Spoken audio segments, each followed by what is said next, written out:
I sat in the grimy waiting room of a free community clinic holding my sick infant son when my billionaire grandfather froze in front of me. He stared at my frayed sweater and demanded to know why a woman receiving $582,000 a month from a private trust was dressing her child in rags.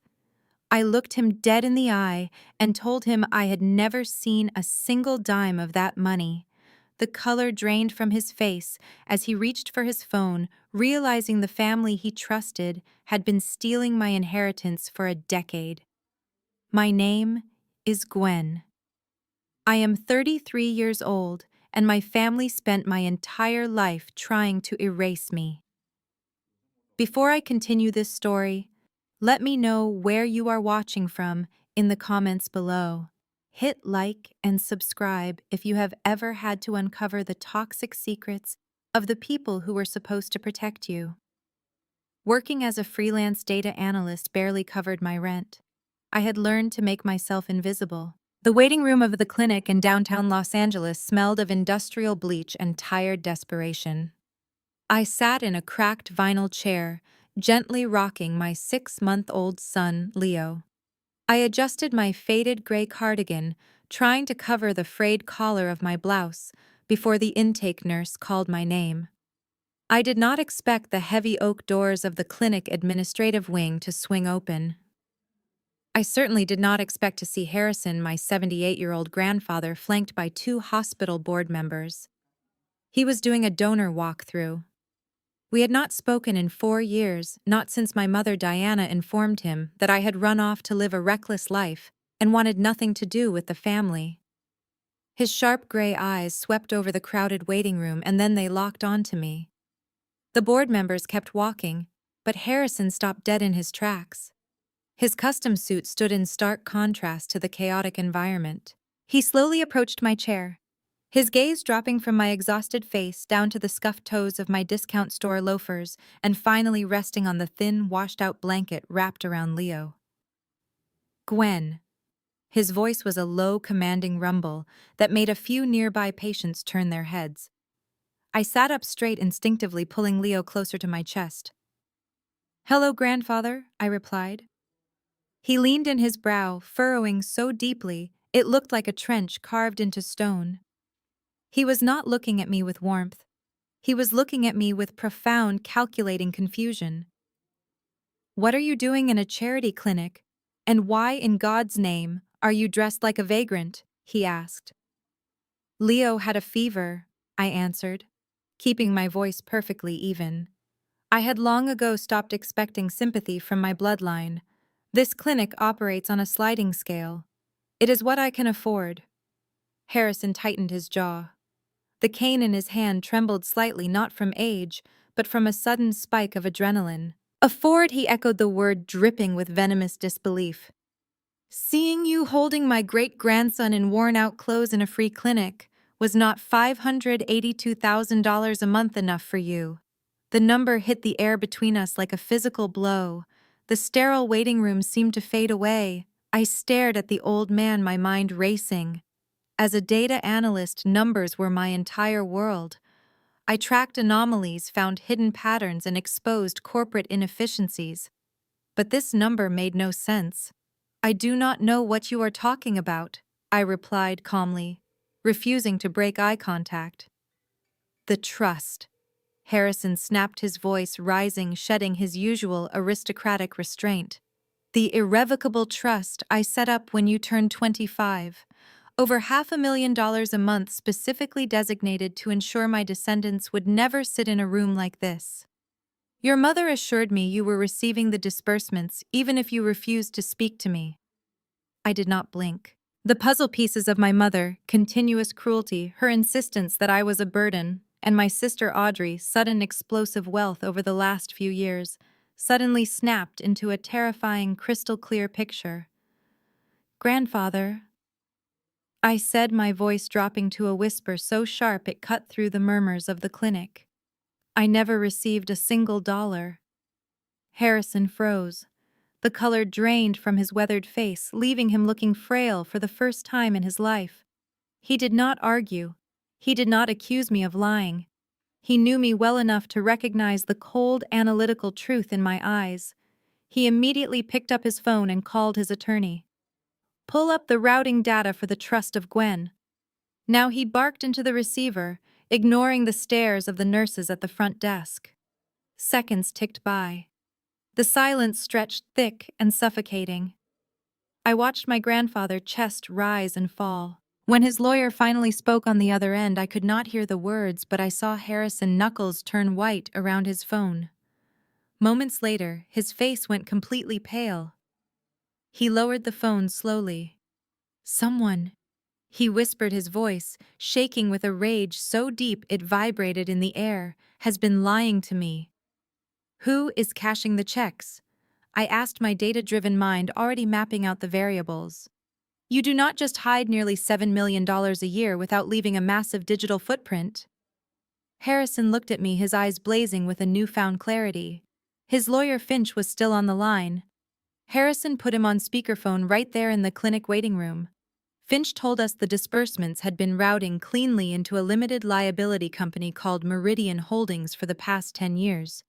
The paperwork was signed by you, Finch, said his voice tinny through the phone speaker. I saw your signature myself on the authorization forms. I never signed anything, I said flatly. Before Harrison could respond, my cell phone vibrated in my canvas tote bag. I pulled out the cracked device.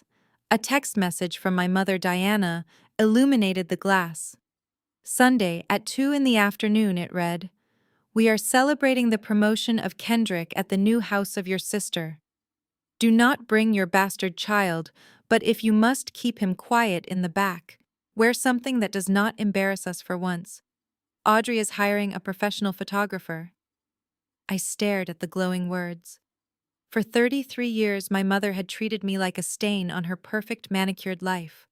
When my father died, she immediately pivoted all her affection to Audrey, the golden child.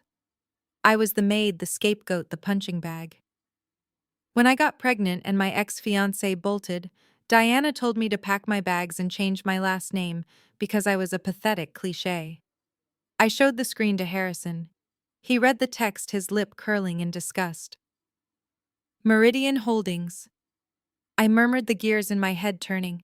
Kendrick is a wealth manager at Vanguard Elite. He is the husband of Audrey, the man my mother treats like royalty. Harrison widened his eyes as the connection landed. Kendrick, the fiercely ambitious African-American financial whiz who had married my sister 5 years ago. Kendrick always drove the newest Aston Martin and wore watches that cost more than my entire apartment building. He constantly preached about generational wealth at family dinners while slipping me $10 bills like I was a beggar on the street. I am calling the Federal Bureau of Investigation. Harrison growled, his thumb hovering over the screen. Wire fraud, forgery, grand larceny. I will see Diana and that arrogant son-in-law of hers rot in a federal penitentiary. No! I reached out gently, placing my hand over his. Harrison stared at me, shocked by my interference. Gwen, they have stolen millions from you. They forged your signature. They let you live in poverty while your child wears hand-me-downs. And if you call the feds now, Kendrick will know. I explained, my voice chillingly calm. It was the voice I used when analyzing a corrupted database. He is a wealth manager grandfather. He knows how to move money offshore in seconds. If he gets wind of an investigation, Meridian Holdings will vanish into a Cayman shell company, the servers will be wiped, and my mother will testify under oath that I verbally authorized the transfers to help my sister. Harrison narrowed his eyes. Then what do you propose? Let them think they are still winning, I said, a slow, dangerous smile forming on my lips. It was a smile I had not worn in years. They think I am just a desperate, broke, single mother. They do not respect me enough to hide their tracks when I am in the room. Sunday, they are throwing a party at the new mansion of Audrey. I am going to go. I am not letting you walk into a den of vipers alone, Harrison argued. I will not be alone, I replied. I have you. I need you to have Finch quietly pull the tax identification numbers for Meridian Holdings. Do not freeze the accounts. Just get me the routing numbers and the names of the managing partners. I am going to that party, and I am going to find the physical proof Kendrick keeps in his house. When I drop the hammer on them, I want it to be a fatal blow. No loopholes, no plea deals. Harrison looked at me, truly looked at me for the first time in a decade. He saw past the faded clothes and the dark circles under my eyes. He saw his own ruthless, calculating business acumen staring back at him. He slowly lowered his phone and nodded. Sunday, he agreed. But Gwen, the moment you have what you need, I am tearing their lives apart. Take a number, grandfather, I whispered, kissing the forehead of Leo. I am first in line. The drive back to my cramped apartment felt different. The crushing weight of poverty that had suffocated me for years was gone, replaced by a cold, razor-sharp focus. As soon as I put Leo down for his nap, I booted up my encrypted laptop. I did not need Finch to start digging, I had my own tools. I ran a dark web search on Meridian Holdings. The initial ping came back an hour later. The company was registered in Delaware, but the primary mailing address was not a corporate office. It was a residential property in Beverly Hills. I typed the address into the satellite map. The image zoomed in on a sprawling $8 million modern estate with a zero-edge pool. It was the new house of Audrey and Kendrick. My sister was living in a mansion built with the future of my son, and my mother was polishing the floors. I closed the laptop, the screen reflecting my cold eyes. Sunday was going to be an unforgettable party. The glow of the laptop illuminated my small apartment, casting long shadows across the peeling wallpaper. I rubbed my tired eyes and poured a cup of cheap black coffee. As a freelance data analyst, I spent my days cleaning up messy databases for mid-sized logistics firms. Tracking missing inventory and finding discrepancies in supply chains was my specialty. Tonight, my own family was the missing inventory. I opened a secure browser and started pulling public records. Delaware is a notoriously secretive state for registering a limited liability company, but nobody is a ghost forever. If you know how to read the metadata, there is always a trail. Every corporate entity needs a registered agent. I paid a $30 fee to a public records aggregator and pulled the incorporation documents for Meridian Holdings. The registered agent was a faceless firm based in Wilmington, but the authorized signatory on the formation document made my blood run cold. It was not Kendrick. The signature belonged to Audrey. I zoomed in on the scanned document. The handwriting was unmistakably hers. The looping first letter and the sharp curve at the end of her name jumped off the screen. Kendrick was a senior wealth manager at a prestigious firm. He knew the compliance laws of the Securities and Exchange Commission inside and out. If he was caught embezzling funds, his career would be over, and he would face decades in federal prison. So the brilliant financial whiz did not put his own name on the shell company. He used his wife. He had weaponized the greed of my sister, turning her into his legal meat shield. If the federal authorities ever investigated this massive fraud, Audrey would be the one taking the fall for wire fraud and tax evasion. I sat back in my chair, letting the magnitude of this betrayal wash over me. My mother constantly praised Kendrick for being the savior of the family, providing Audrey with a life of luxury. She had no idea that Kendrick was funding that luxury with my stolen trust money while simultaneously setting up her golden child for a potential 20-year prison sentence. The irony was so thick, I could almost taste it. I dug deeper. I accessed the Los Angeles County property tax portal. I cross-referenced the Beverly Hills address my mother had texted me.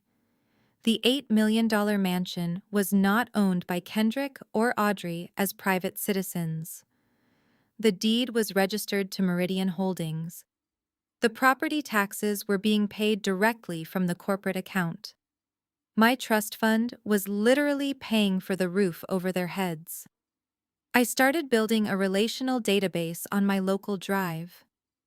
I created nodes for Kendrick, Audrey, my mother, and Meridian Holdings. I mapped out the cash flow based on the $582,000 a month my grandfather had mentioned. Over 10 years, that amounted to nearly $70 million. Where did the rest of it go? An $8 million house and a few luxury cars barely scratched the surface of that massive fortune. I ran a search on the name of my mother, Diana. I combed through civil court records and discovered something fascinating.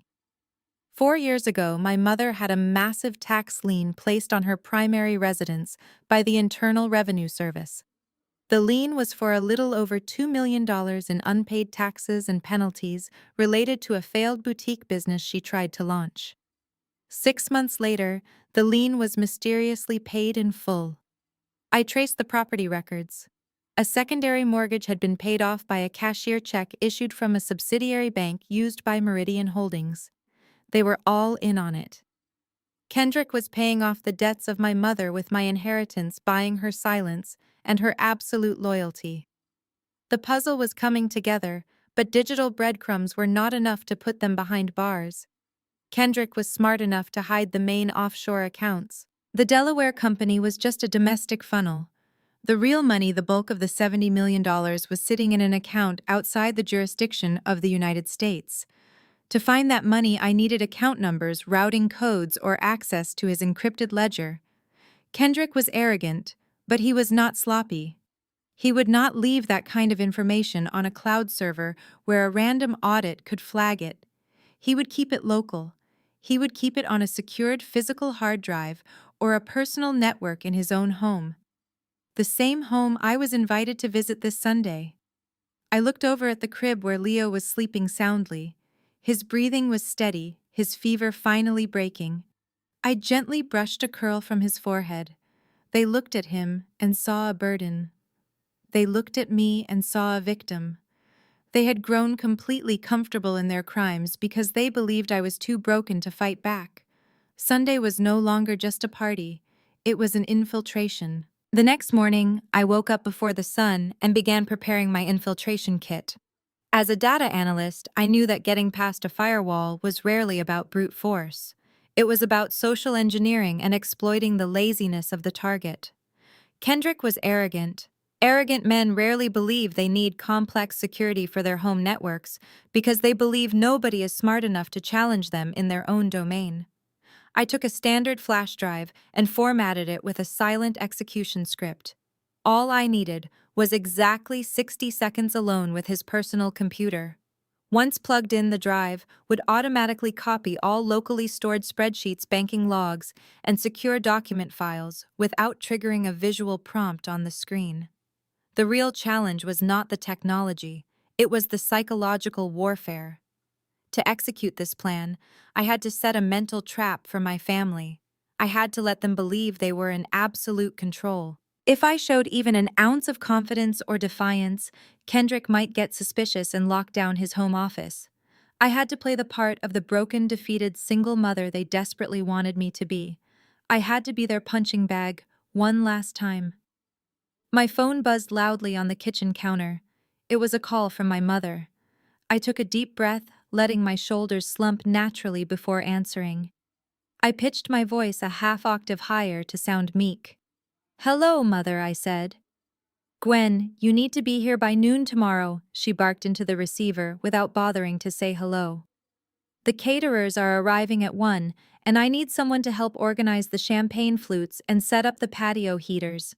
Audrey is far too stressed with her makeup artist to deal with manual labor. And I meant what I said about your clothes. Do not show up looking like a charity case. You are already an embarrassment, do not make it worse." "I will be there," I replied softly. "I will make sure everything is perfect for Audrey." "See that you do?" she snapped and ended the call. I lowered the phone and smiled. The trap was set. She thought she was ordering around a subservient maid. She had no idea she had just handed me the keys to the castle. By forcing me to arrive early and do the menial labor, she was giving me unrestricted access to the house before the wealthy guests arrived. I would be invisible. The help is always invisible. Sunday morning arrived with a heavy gray marine layer hanging over Los Angeles. I dressed with meticulous intention. I chose a plain navy blue dress from a discount rack. It was clean and modest, but the fabric was cheap and the cut was entirely unflattering. It screamed financial struggle.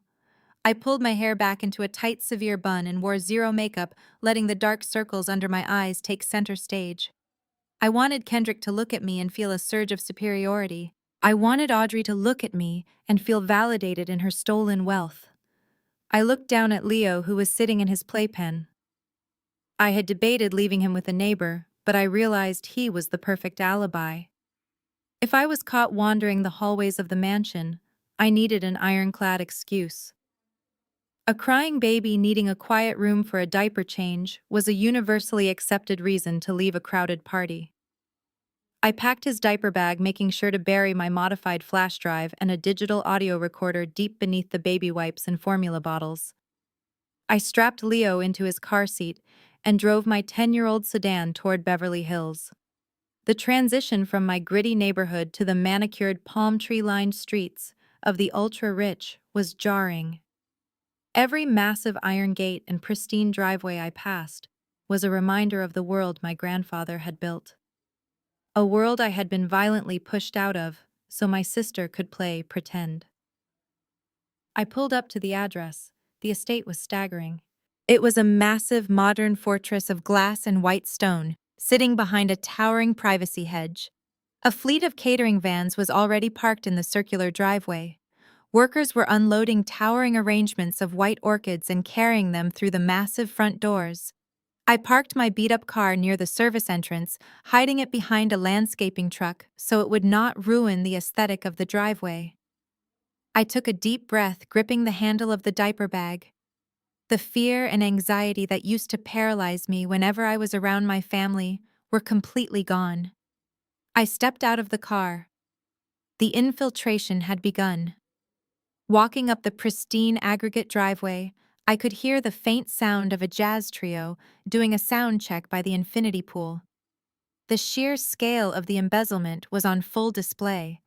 Kendrick was not just stealing my money, he was using it to build a monument to his own ego. I approached the massive mahogany front doors, but before I could even reach for the brass handle, the door swung open. My mother stood there holding a clipboard and glaring at me like I was a stray dog that had wandered onto her pristine lawn. "What on earth is that outfit?" Diana hissed, her eyes scanning my cheap navy blue dress. "I specifically told you not to embarrass us today." She looked at Leo and his carrier with equal disdain. "And you brought him. I suppose you could not afford a sitter." I kept my head down, letting my shoulders slump. "He has been sick, Mother. I could not leave him alone." "Well, you are certainly not walking him through the main foyer and ruining the floral arrangements," she snapped, waving her clipboard toward the edge of the property. "Go around the side, use the service entrance by the catering vans, and make sure you wipe your shoes. Those floors are imported Italian marble, and you have no idea how much they cost to maintain." Diana slammed the heavy mahogany door in my face. The metallic click of the deadbolt echoed in the morning air. I stood there for a second, letting the insult wash over me. A few days ago, that locked door would have brought me to tears. Today, it just fueled my fire.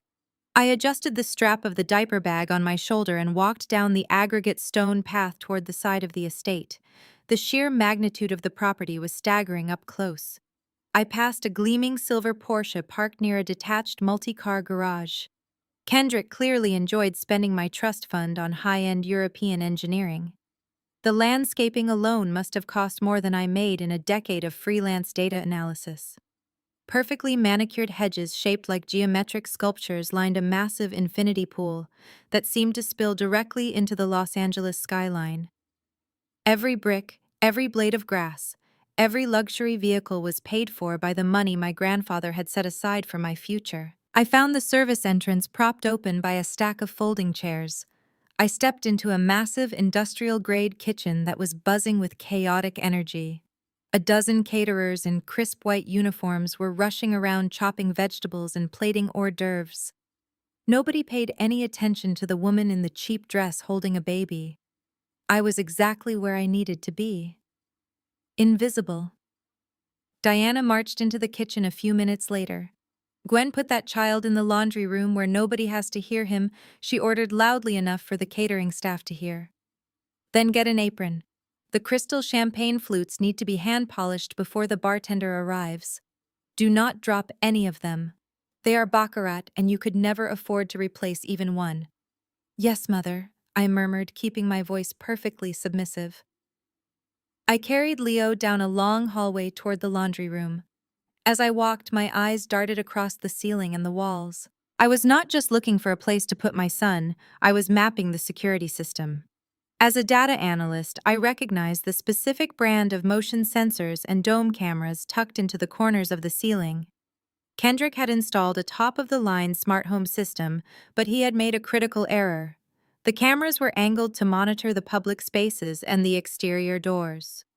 The interior hallways leading to the private bedrooms and the home office were blind spots. He cared more about intruders coming from the outside than he did about the people already inside his house. I set up the portable playpen in the massive laundry room right next to a commercial washing machine. I gave Leo a bottle and kissed his forehead. "Stay quiet for Mommy," I whispered. I slipped the modified flash drive and the digital audio recorder into the deep pocket of the apron Diana had forced upon me. When I returned to the kitchen, Diana had already set up a polishing station for me in the corner. I picked up a microfiber cloth and started wiping down the delicate crystal glasses. "Audrey is upstairs with her styling team," Diana said, pouring herself a cup of artisanal coffee. "Kendrick is in his home office taking a very important call with his partners. He just made senior director at the firm. He is the youngest person in the history of Vanguard Elite to reach that level. You should take notes, Gwen. That is what success looks like. He provides for your sister. He built this incredible life for her out of nothing." She took a sip of her coffee and looked at me with pure disgust. "And look at you. 33 years old, scrubbing glasses in the kitchen of your younger sister. You threw your life away. You could have been something if you had just listened to me." I kept my eyes on the crystal glass in my hand, polishing it until it sparkled under the recessed lighting. "You are right, Mother," I said softly. "Kendrick is very impressive. He certainly knows how to build wealth." She smirked, entirely missing the double meaning of my words. "Make sure those glasses are spotless," she said, before turning on her heel and marching back out to the patio. I was alone in the kitchen corner. I had just learned two vital pieces of information. Kendrick was in his office right now, and he was distracted by a phone call. The game board was set. I just needed to wait for the perfect moment to make my move. By 1 o'clock, the sprawling patio was filled with the Los Angeles elite. Women in designer sundresses and men in tailored linen suits mingled around the infinity pool. I walked through the crowd carrying a heavy silver tray of the champagne flutes I had just polished. Every time I offered a drink, I kept my eyes lowered, playing the part of the invisible servant. The guests barely registered my presence, treating me like a piece of furniture that occasionally handed out alcohol. Then Audrey made her grand entrance. She stepped through the massive floor-to-ceiling glass doors, and the entire patio seemed to pause. She was wearing a custom emerald green silk gown that clung to her perfectly sculpted figure. A thick diamond tennis necklace glittered violently against her collarbone, catching the afternoon sun. She was radiant, glowing with the unearned confidence of a woman who believed she was royalty. My grandfather worked 7 days a week for 40 years to build his empire. My sister just had to forge a signature to steal it. She spotted me almost immediately. Instead of ignoring me, she made a beeline straight for my tray with 3 of her wealthy friends trailing behind her like ducklings. "Gwen," she announced, her voice artificially loud to ensure everyone nearby could hear her.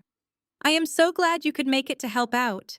She turned to her friends, her eyes practically dancing with malicious glee. "This is my older sister. She has been going through a bit of a rough patch lately as a single mother, so Kendrick and I try to give her odd jobs around the estate when we can. It is so important to support family even when they make terrible life choices." The women offered me identical, pitying smiles, their eyes raking over my cheap navy blue dress. I bit the inside of my cheek, suppressing the urge to throw the tray of champagne directly into the infinity pool. I offered them drinks in silence. Right on cue, Kendrick stepped out onto the patio. He looked immaculate. His custom navy blazer fit his broad shoulders perfectly, and his crisp white shirt contrasted sharply against his dark skin. He possessed the effortless magnetic charm of a man who commanded corporate boardrooms and manipulated billion-dollar portfolios. He wrapped a strong arm around the waist of Audrey and kissed her cheek, playing the role of the devoted, successful husband to absolute perfection. Then his eyes landed on me. He stopped and gave a heavy, sympathetic sigh that was entirely performative, Gwen. He said, his booming voice carrying effortlessly over the light jazz music playing in the background. I did not realize your mother had you playing waitstaff today. Diana mentioned you were struggling to make rent on your apartment this month, but you did not have to resort to serving my guests. We are family after all. A hush fell over the immediate circle of guests. They were captivated by his display of benevolence. Kendrick reached into the inner breast pocket of his blazer. He pulled out a thick, cream-colored envelope. He held it out toward me, his face the picture of exaggerated pity. "I want you to have this," he said, flashing a brilliant, bright smile to the surrounding crowd. "My parents raised me right. As an African-American man, I was taught that we always lift up the vulnerable members of our community. We never leave the weak behind, even the ones who have stumbled and failed to launch. I cannot stand to see my sister-in-law working a tray at my party. Take this and go buy your baby boy something warm." He did not just hand it to me. He placed the envelope directly onto my silver tray right next to a half-empty glass of champagne, ensuring everyone saw the transaction. It was a masterclass in psychological domination. He was publicly branding me as a charity case while elevating himself as a generous savior, all using the exact same money he had stolen from my legal trust fund. "Oh, Kendrick, you are too generous," Audrey cooed, leaning into his shoulder and kissing his jaw. "You always take such good care of her, even when she does not deserve it." I stared at the thick envelope resting on my tray. My hands were shaking slightly, but not from humiliation. The adrenaline was pumping through my veins. He thought he was putting me in my place. He thought he was reinforcing the narrative that I was a pathetic, dependent loser. He had no idea that he had just handed me a physical piece of evidence directly linking him to his secret financial operations. "Thank you, Kendrick," I whispered, keeping my head bowed to hide the sharp, calculating look in my eyes. "I will go put this in the diaper bag right now." "You do that, Gwen." He dismissed me with a lazy wave of his hand, already turning his attention back to his wealthy friends. I backed away from the crowd carrying the tray and the envelope. My heart pounded against my ribs as I headed straight for the laundry room where Leo was sleeping. The trap was working flawlessly. Kendrick was so drunk on his own ego and so eager to humiliate me in front of his peers that he was getting sloppy. I navigated through the busy kitchen, slipping past the caterers who were too busy plating caviar to notice the poor sister retreating from the party. I pushed open the door to the quiet laundry room and set the heavy silver tray on the folding table. Leo was still resting peacefully in his portable playpen, completely unaware of the war his mother was waging just a few feet away. I picked up the cream-colored envelope. The heavy cardstock felt expensive between my fingers. I took a deep breath and slid my thumb under the seal. I tore the thick paper open and reached inside. My fingers brushed against a crisp piece of paper. I pulled it out, holding it up to the fluorescent light of the laundry room. It was a check made out to me for exactly $500. In the memo line, Kendrick had written the words for the baby in his sharp, elegant handwriting. A bitter laugh escaped my lips. He really thought he was the ultimate patriarch, tossing crumbs to the peasant relative to make himself look like a king. But my amusement died the second my eyes drifted to the top left corner of the check. It was not a personal check drawn from a joint account shared by Kendrick and Audrey. It was a corporate disbursement check. There, embossed in dark blue ink, was a stylized logo of a mountain peak intersecting with a wave. Next to it were the words, "Meridian Holdings Limited Liability Company." I stared at the paper, my heart hammering against my ribs so hard I thought it might crack them. He was so incredibly arrogant. He was so thoroughly convinced of my stupidity that he did not even bother to launder the charity money before handing it to me. He had just handed me a check drawn directly from the exact shell company he was using to siphon $500 $82,000 a month from my grandfather. He was literally giving me $500 of my own stolen inheritance and expecting me to thank him for it. This was not just an insult, it was a catastrophic mistake on his part. As a data analyst, I knew exactly what I was holding.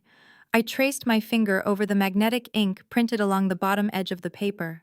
There it was. The 9-digit routing number and the exact corporate account number for Meridian Holdings. This tiny piece of paper was the missing link I needed to subpoena his domestic financial records.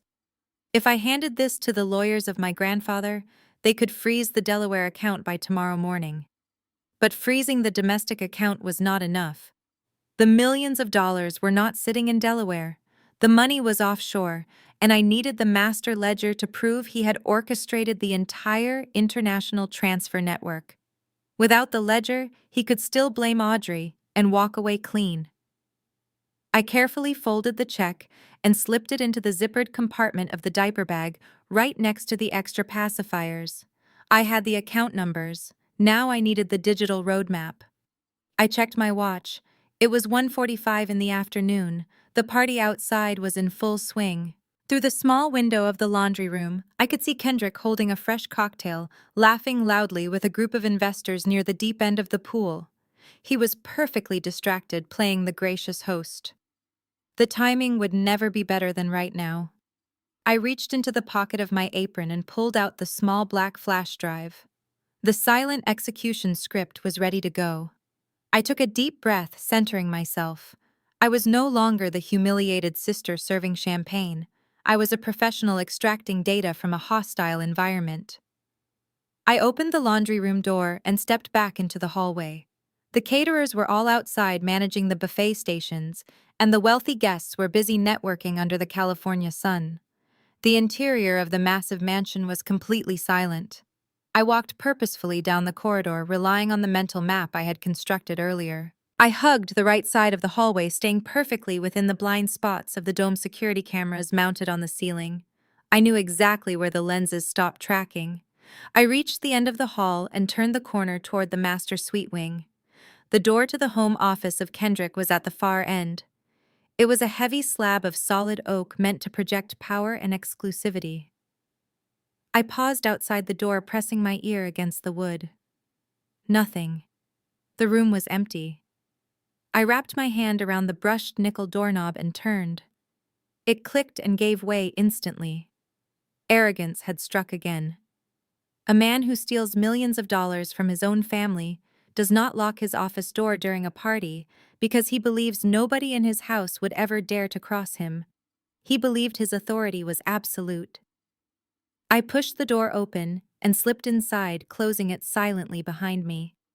The office smelled of expensive leather, imported cologne, and sheer hubris. A massive mahogany desk dominated the center of the room. On top of it sat a sleek, high-end computer monitor glowing faintly in sleep mode. I walked around the desk and looked down at the keyboard. The final phase of my infiltration was about to begin. I reached behind the sleek monitor of the high-end computer and located the hidden universal serial bus port. My hands were remarkably steady considering the massive risk I was taking. I inserted the small black flash drive into the slot. I did not need to guess his password or bypass the lock screen. The custom script I had written was designed to run autonomously in the background the moment it received power. A tiny blue light on the end of the drive began to pulse rapidly. The data extraction had started. 60 seconds. That was all I needed to pull every cached ledger, every hidden spreadsheet, and every downloaded bank statement he had saved on his local hard drive. I stood frozen behind the massive mahogany desk, counting the seconds in my head. 1, 2, 3. The heavy silence of the office was deafening compared to the muffled sounds of the jazz trio playing outside on the patio. I kept my eyes glued to the blinking blue light. I knew that right now the entire financial history of Meridian Holdings was flowing into my pocket. All the lies, all the forged signatures, all the stolen trust disbursements were being neatly packaged into a compressed digital file. 30 seconds. A sudden burst of laughter echoed down the hallway outside the office door. I held my breath, my muscles tensing. If Kendrick walked in right now, he would see me standing behind his desk. There would be no excuse, no lie I could tell to explain my presence. I listened as the heavy footsteps passed by the door and faded away toward the guest bathrooms. I let out a slow, silent exhale. 55 seconds. The blue light on the flash drive stopped pulsing and turned solid. The transfer was complete. I reached behind the monitor and pulled the drive out, slipping it deep into the pocket of my apron right next to the digital audio recorder. I smoothed out the cheap fabric of my navy blue dress and walked quietly back toward the door. I pulled it open just a crack, checking the hallway before slipping out and letting the latch click softly into place. I had the data. The urge to sprint to my car and drive straight to the attorneys of my grandfather was overwhelming, but I could not leave yet. An abrupt departure would raise immediate red flags. I had to finish my shift as the invisible servant. I walked briskly back toward the bustling catering kitchen to blend back into the background. Just as I rounded the corner, my mother stepped directly into my path. Her eyes were narrowed into angry slits. "Where have you been?" she demanded, grabbing my arm with surprising force. "The catering staff is overwhelmed, and the guests are waiting for the second course of appetizers. I told you to stay out of sight, not disappear completely when there is work to be done." I lowered my eyes, playing the pathetic victim flawlessly. "I had to check on Leo." I lied, my voice trembling slightly. "He was crying in the laundry room." Diana scoffed, waving her hand in disgust. "That child is nothing but an anchor around your neck. Go wash your hands and grab the large silver tray of crab cakes. Take them to the upper terrace. And for heaven's sake, try to smile. You look like you are attending a funeral instead of a celebration." "Yes, Mother," I said obediently. I walked to the stainless steel counter, washed my hands, and picked up the heavy tray. The irony of the situation was intoxicating. My mother was berating me, treating me like a worthless servant, while I literally held the federal prison sentence of her favorite son-in-law inside my apron pocket. I pushed through the glass doors and stepped back out into the blazing California sun. The party was reaching its peak. The alcohol was flowing freely, and the volume of the conversations had risen significantly. I navigated through the wealthy crowd, offering the appetizers with a blank expression. They were completely oblivious to the fact that the woman serving them was currently dismantling their financial empire piece by piece. I offered a crab cake to a woman covered in diamonds, who simply took it without even looking at my face. It was the perfect cover. I watched Audrey holding court by the infinity pool, bragging about the custom Italian tiles she had imported for her master bathroom. She was spending my money with such effortless grace. As I circled the upper terrace, I spotted Kendrick. He was standing near a modern fire pit, checking his expensive watch. He looked irritated. He pulled a sleek black smartphone from his tailored blazer and dialed a number. He held the phone to his ear and turned away from the crowd, waving off a guest who tried to hand him a fresh drink. "I need to take this," he announced to the men standing near him. "It is a call from our international partners. Give me 10 minutes in the private lounge." Kendrick turned and walked briskly toward the sliding glass doors that led to the secluded indoor lounge adjacent to the patio. I watched him go, my heart rate accelerating. An international call on a Sunday afternoon during his own party. Wealth managers do not take routine business calls on the weekend unless it involves moving large sums of money across borders. My data analyst instincts screamed at me. The flash drive gave me the historical data, but overhearing that call could give me the exact offshore destination. I looked down at the silver tray in my hands. There were only a few crab cakes left. I set the tray down on a nearby table. I needed to get closer to that lounge without being seen. I left the silver tray of crab cakes on the patio table and moved silently toward the sliding glass doors. The private lounge was located just off the main living room, separated by a thick wall of frosted glass. I slipped inside the air-conditioned house, leaving the noisy patio behind. The living room was mostly empty, save for a few guests admiring a massive abstract painting on the far wall. I kept my head down, playing the role of the diligent caterer, and slowly walked toward the frosted glass wall of the lounge. The door was cracked open just a few inches. Kendrick had probably left it ajar to let the ocean breeze circulate. It was the only mistake I needed him to make. I stood with my back against the wall, pretending to inspect a smudge on the marble console table. I reached into the deep pocket of my apron and wrapped my fingers around the digital audio recorder. I slid the activation switch upward. A tiny red light blinked once, confirming it was recording. I held my breath and leaned slightly toward the gap in the door. The voice of Kendrick drifted through the opening, sharp and impatient. "I do not care what the compliance officer says," he snapped. "You tell them the wire transfer needs to clear the Cayman Islands account by tomorrow morning. Yes, the full $582,000.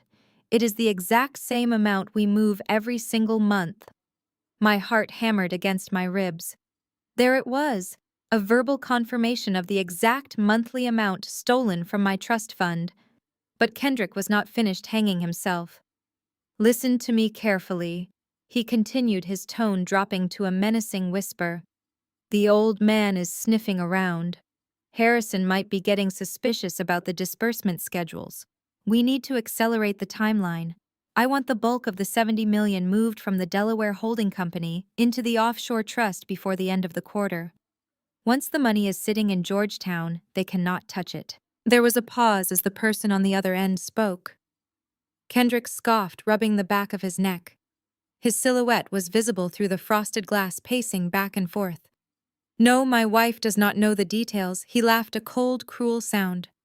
"Audrey thinks I am a financial genius who made a fortune in cryptocurrency.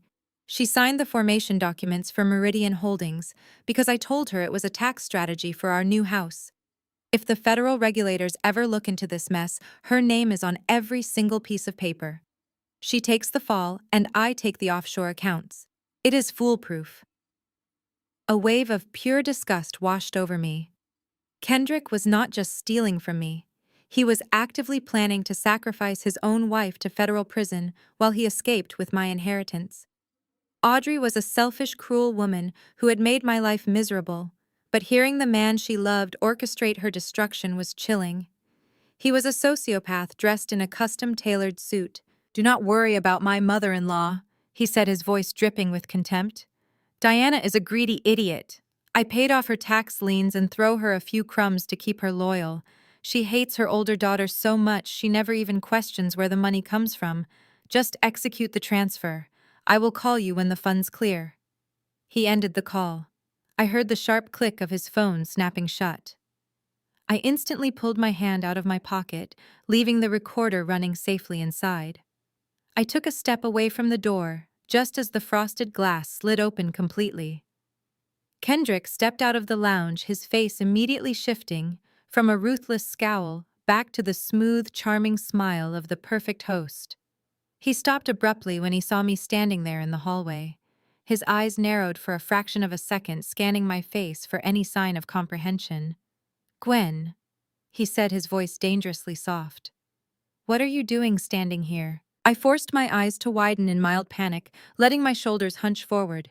"My mother sent me to find you." I lied, my voice trembling perfectly. "She said the catering staff is running low on the imported vodka and wanted to know if you had the key to the reserve liquor cabinet. I am sorry to interrupt. I did not mean to bother you."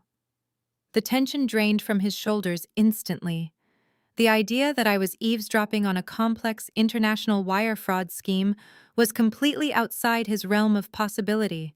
To him, I was just the pathetic sister fetching alcohol. He let out an exasperated sigh. "Your mother worries too much. Tell Diana the reserve cabinet is already unlocked. And Gwen, try not to hover around the private rooms. Guests prefer not to be smothered by the waitstaff." "Yes, Kendrick," I murmured, looking down at my scuffed shoes. "I will go tell her right now." I turned and walked away, keeping my pace slow and subservient. I did not look back. I navigated through the living room and headed straight for the laundry room. The digital audio recorder in my pocket felt heavier than a brick of solid gold. I had everything. I had the digital ledger, the routing numbers, the corporate check, and a crystal-clear audio recording of Kendrick confessing to wire fraud, tax evasion, and framing his own wife. The infiltration was a complete success. It was time to get my son and leave this house before they realized the entire foundation of their stolen empire had just crumbled. I walked toward the laundry room, my mind racing. I had the confession, but my data analyst brain caught the missing variable. Kendrick said he would call the offshore banker back when the funds cleared. He had not said the actual account numbers out loud. The flash drive gave me the domestic ledger, but I needed the offshore routing details to completely freeze his international assets. I could not just walk away. I needed to leave the recorder behind in his primary workspace. I stopped in the hallway and turned back toward the master wing. The risk was monumental. I reached his office door and pushed it open. The room was still empty. I rushed over to the massive mahogany desk and pulled the digital audio recorder from my apron pocket. I checked the battery indicator. It had enough power to record continuously for 72 hours. I dropped to my knees and crawled under the heavy wooden desk. It smelled of expensive leather and polished cedar. I reached up under the thick desktop, feeling for a hidden spot. I found a narrow gap between the wooden frame and the metal bracket of the center drawer. I wedged the small rectangular device into the tight space. It fit perfectly, completely hidden from view. I pressed the activation button, ensuring the red light was solid. Suddenly, I heard the sharp click of high heels echoing on the hardwood floor outside the office. The footsteps were moving fast and heading straight for the door. Panic seized my chest. I scrambled backward, trying to stand up, but I was too late. The brass door handle turned with a loud click. I threw myself to the floor, wedging my body into the narrow space between the side of the mahogany desk and the heavy floor-length curtains. I held my breath, pressing my hands flat against the expensive Persian rug. The door swung open. It was Audrey. I could see the hem of her custom emerald green silk gown swishing around her ankles. She walked directly to the desk, her heels sinking into the rug just inches from my face. I squeezed my eyes shut, praying she would not look down. I heard her open the top drawer and rummage through some papers. She grabbed something metallic and slammed the drawer shut. She sighed heavily, muttered something under her breath about Kendrick always disappearing, and turned around. The heels clicked back across the room and the door snapped shut behind her. I stayed frozen on the floor for a full minute, waiting for my racing heart to slow down. That was entirely too close. I pulled myself up from the floor, brushed the lint off my cheap navy blue dress, and slipped out of the office. I hurried down the corridor to the laundry room. I pushed the door open. Leo was awake in his playpen, looking up at me with wide eyes. I scooped him up and pressed a kiss to his warm forehead.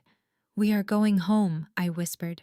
I packed the diaper bag, making sure the corporate check and the stolen flash drive were safely buried at the bottom beneath his extra clothes. I strapped the heavy bag over my shoulder and held Leo tight against my chest. I opened the laundry room door to leave, but my mother was standing right there, blocking the exit. "Where do you think you are going?" she demanded, her eyes darting from the baby to the diaper bag. "The party is barely halfway over, and we still need the dessert plates cleared."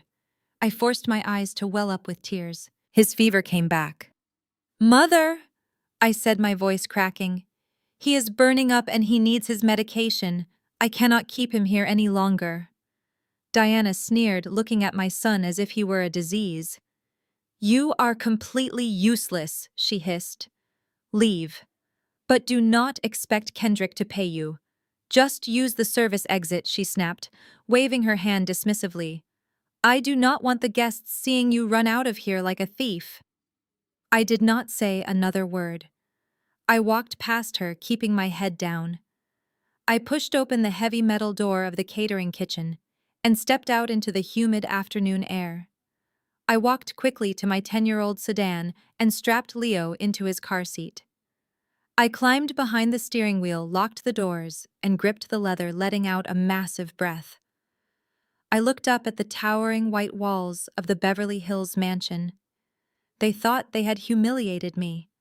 They had no idea I was driving away with the keys to their destruction. The drive back to my apartment was a blur of adrenaline and hyper-focus. I carried Leo up the 2 flights of stairs to our unit. The cramped space felt even smaller after spending the afternoon navigating the cavernous halls of that Beverly Hills estate. I gently laid my son in his crib, pulling the thin blanket over his chest. His fever had completely broken and his breathing was slow and steady. I stood over him for a long moment. They had looked at this innocent child and called him a burden. They had told me I was unfit to provide for him while actively stealing his future. I walked into the tiny kitchenette and pulled my encrypted laptop from my canvas bag. I plugged it into the wall outlet and sat down at the scuffed wooden table. I reached into the diaper bag and retrieved the black flash drive. I slid it into the port on my machine. A progress bar appeared on my screen as my decryption software unpacked the massive file. Kendrick was a senior director at a prestigious wealth management firm, but his arrogance was his ultimate vulnerability. He had stored the entire financial history of Meridian Holdings in a hidden desktop folder without two-factor authentication. He honestly believed his home network was impenetrable. As a data analyst, I knew that the greatest threat to any security system is human ego. The folder finally unzipped, revealing hundreds of spreadsheets, portable document format files, and scanned banking logs. I opened the master ledger. It was a masterpiece of corporate embezzlement. Column after column detailed the incoming wire transfers. Every single month on the 15th, exactly $582,000 flowed from the irrevocable trust of my grandfather directly into the Delaware corporate account. But I needed to see how Kendrick was manipulating the federal government. Moving that kind of money without triggering an audit required a flawless paper trail. I opened a secure browser and navigated to the Internal Revenue Service taxpayer portal. Using my own social security number, I bypassed the standard login and utilized a back-end data query tool I often used for forensic accounting audits. I requested my own comprehensive tax transcripts for the past 10 years. When the documents loaded onto my screen, my blood ran cold. I had been living as a ghost in the financial system, struggling to pay for groceries while on paper I was a multimillionaire. Kendrick had filed a fraudulent tax return in my name every single year. He had fabricated a parallel life for me. According to the federal government, I was a wealthy silent partner in Meridian Holdings. He had used the corporate structure to wash the trust disbursements, making it look like legitimate business revenue. I opened the scanned legal documents attached to the tax filings. There were dozens of trust release forms authorizing the wealth management attorneys of my grandfather to direct the funds to the shell company. At the bottom of every single page was my signature. I leaned closer to the glowing screen. The forgery was incredibly well executed, but it was not perfect. The slant of the letters was slightly too aggressive, and the pressure of the pen strokes was entirely wrong. It was the handwriting of someone trying to mimic my style, but failing to capture the natural flow. I knew exactly who had signed those papers. It was not Kendrick. It was my mother. Diana had forged my signature month after month, year after year. She was the only one who had access to my old-school notebooks and banking forms to practice the forgery. She had sold her own daughter to fund the lavish lifestyle of Audrey. The sheer calculated malice of it took my breath away. While she was screaming at me for being a pathetic single mother, she was sitting at her kitchen table carefully forging my name to steal my inheritance. I kept digging deeper into the ledger. I cross-referenced the outgoing wire transfers from the domestic account to the offshore entities. I found the exact routing numbers Kendrick had mentioned on the phone. The money was flowing into a private trust in Georgetown in the Cayman Islands. The beneficiary of that offshore trust was not Audrey. It was Kendrick alone. He had built a flawless trap. If the authorities ever found the Delaware Shell Company, my mother would go down for the forgery and Audrey would go down for the corporate tax evasion. Kendrick would simply walk away with $70 million hidden securely in the Caribbean. I spent the entire night compiling the data. I organized the forged tax returns, the offshore routing numbers, and the corporate ledgers into a single, irrefutable presentation. I built data visualizations that tracked every stolen dollar from the bank account of my grandfather straight to the luxury vehicles parked in the driveway of my sister. By the time I finished, the sun was beginning to rise over the Los Angeles skyline, casting a pale morning light into my small apartment. I closed the laptop. The trap was fully armed. I just needed the perfect stage to execute it.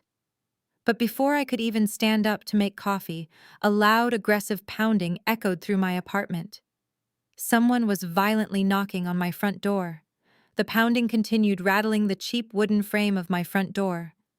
I quickly shoved my encrypted laptop under a pile of mail on the kitchen counter and walked cautiously toward the entryway. I looked through the scratched peephole.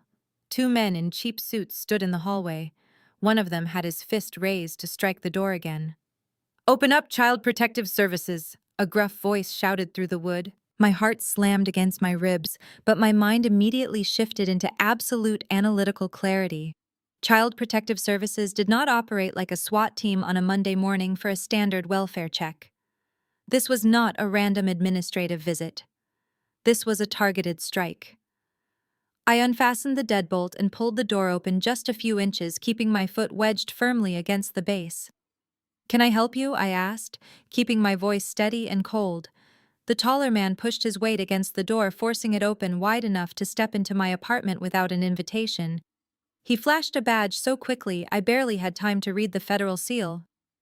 "I am Agent Foster and this is Agent Price," he said, his eyes aggressively scanning my small living space.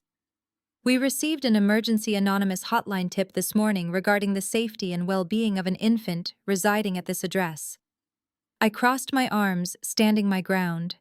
"My son is sleeping in his crib. He is perfectly fine and recovering from a mild fever.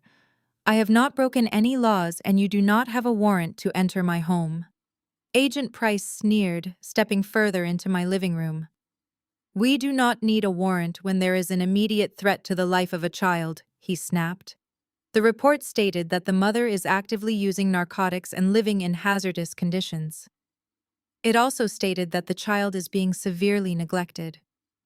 I looked at the two men. Their suits were off the rack, but their watches were expensive. Foster was wearing a gold-plated timepiece that cost more than a standard civil servant makes in a month. They were not here to protect my son. They were here on a payroll. Kendrick and my mother had escalated their psychological warfare. They were trying to manufacture a crisis to strip me of my parental rights and discredit me before I could ever approach my grandfather with the truth. "Are you going to let us inspect the child, or do I need to call the police and have you arrested for obstruction?" Foster demanded, pulling a thick manila folder from his briefcase. I turned and led them to the small alcove where the crib of Leo was set up. Leo was awake now, quietly playing with a soft cloth toy. He was clean, his clothes were fresh, and the area was spotless. There were no drugs, no hazards, and no signs of neglect. Foster and Price exchanged a brief look of frustration. The scene did not match the narrative they had been paid to enforce. But corrupt officials do not care about the truth. Price walked over to my cramped kitchenette and purposefully knocked a stack of clean dishes into the sink, creating a loud clatter. Leo started crying instantly, terrified by the sudden noise. "Look at this mess," Price said, shaking his head in exaggerated disgust. "The environment is clearly unstable. The mother is hostile and uncooperative. I think we have enough grounds for an emergency removal. The threat was designed to break me. Any normal mother would collapse into hysterics, begging and pleading with them not to take her child." That was exactly what my family was counting on. They wanted me terrified, irrational, and desperate. But I had spent the entire night tracking $70 million of stolen funds. I was not a victim anymore. "If you touch my son, I will have you both in federal court by tomorrow afternoon," I said, my voice dropping to a dangerous whisper. "I memorized both of your badge numbers. I know exactly what the protocols are for an emergency removal, and knocking over a stack of dishes does not meet the legal threshold."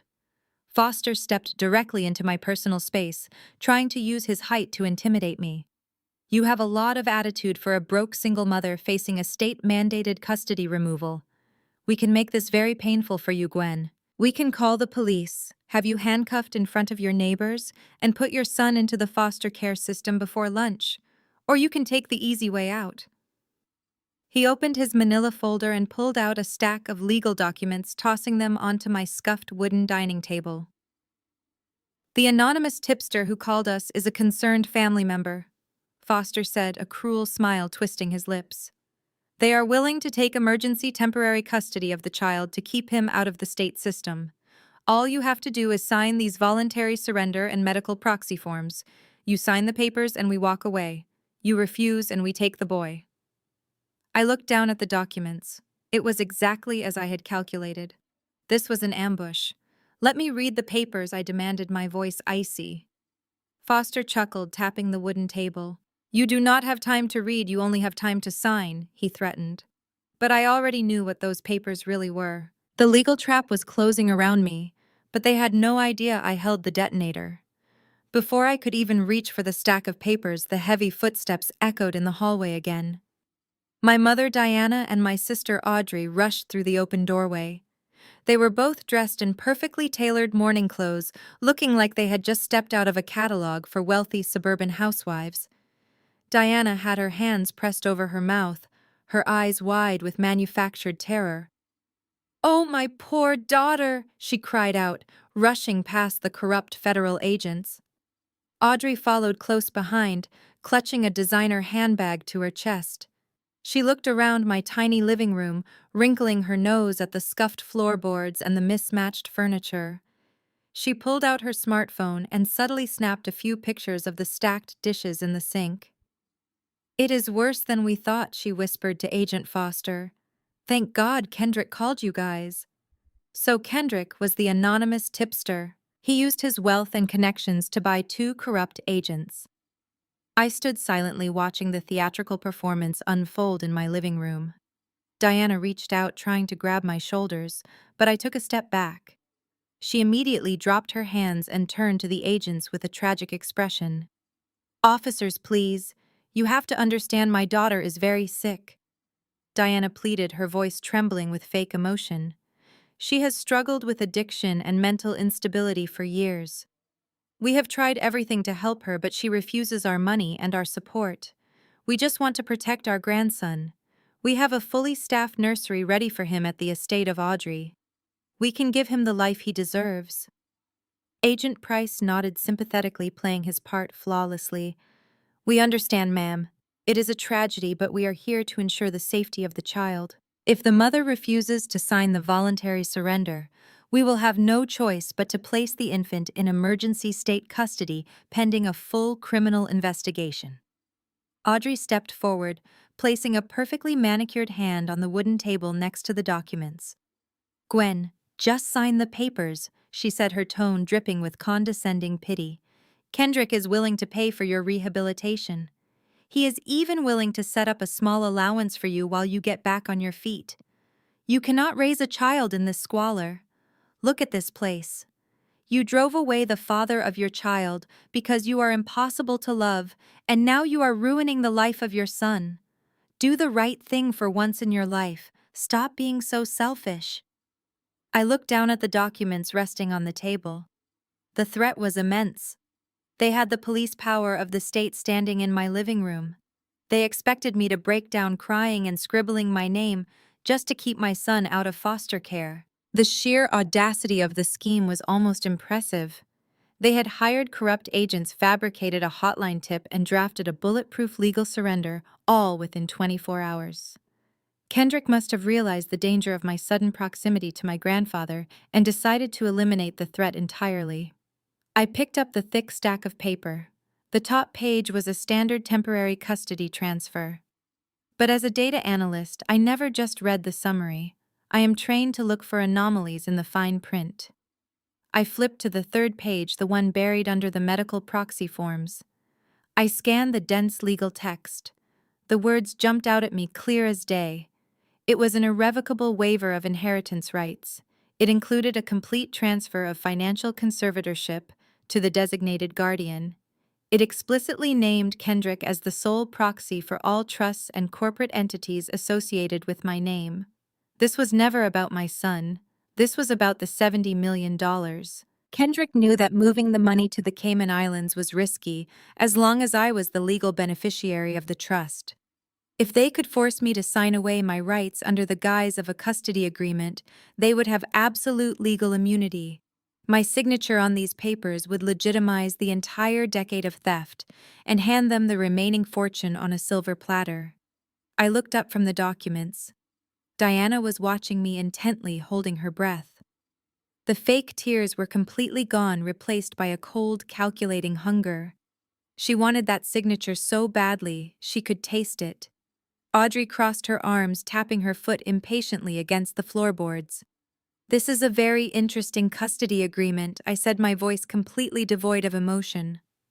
"Why does a voluntary surrender form for a minor include a clause relinquishing all my current and future rights to the trust of my grandfather?" The room went completely still. The silence was absolute.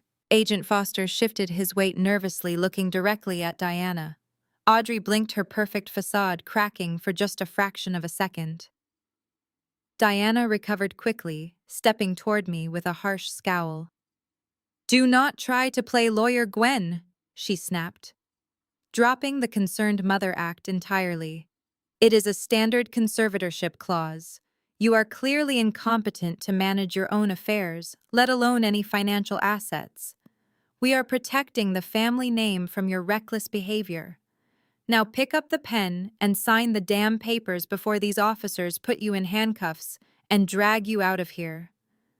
"You are not protecting the family name," I replied calmly, staring directly into the eyes of my mother. "You are trying to cover up the fact that you have been forging my signature on the Meridian Holdings paperwork for 10 years. You need me to sign this today so Kendrick can finalize the offshore wire transfer without triggering a federal audit."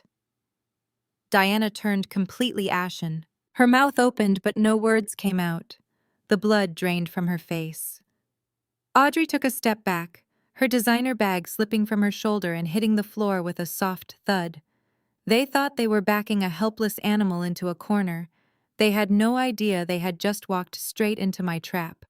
For a long, agonizing moment, the only sound in my small apartment was the low hum of the kitchen refrigerator. Diana stared at me, her eyes wide and searching. She was looking for a bluff. She was trying to calculate how a woman she deemed so utterly worthless could possibly know about the Delaware Shell Company. But when she found nothing but cold, analytical certainty in my gaze, her demeanor shifted entirely. The shock vanished. In its place, a terrifying, practiced cruelty settled over her features. She had spent my entire life breaking me down mentally, and she fell back on her most effective weapon, psychological warfare. Diana let out a harsh, mocking laugh and turned back to the two corrupt agents. "Officers, you see exactly what we have to deal with?" she said, her voice dripping with exaggerated exhaustion. "This is the severe paranoia I mentioned in the report.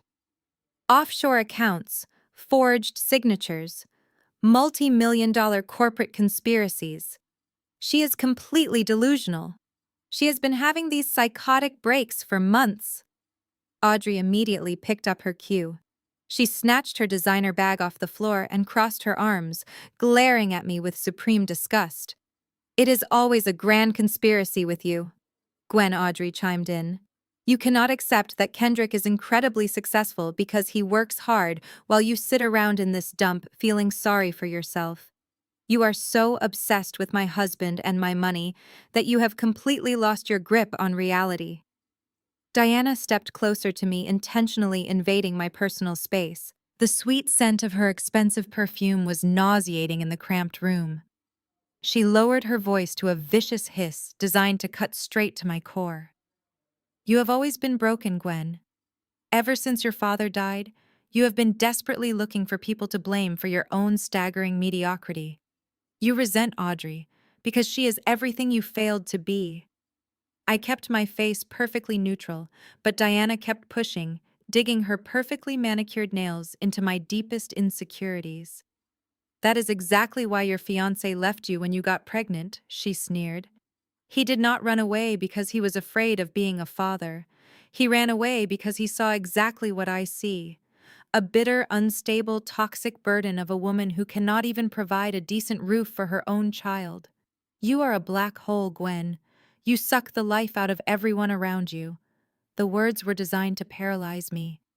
A year ago, that speech would have brought me to my knees in tears. I would have internalized every single venomous insult, believing I truly was the monster she described.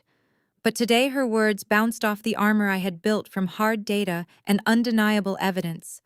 I knew about the $70 million.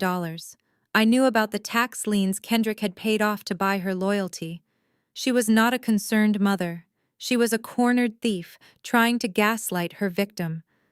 Diana saw that I was not breaking. She pointed a shaking finger at the stack of legal documents on the dining table. "Look at yourself," she demanded. "Kendrick is a senior director at Vanguard Elite. I am a respected member of the community with impeccable credit.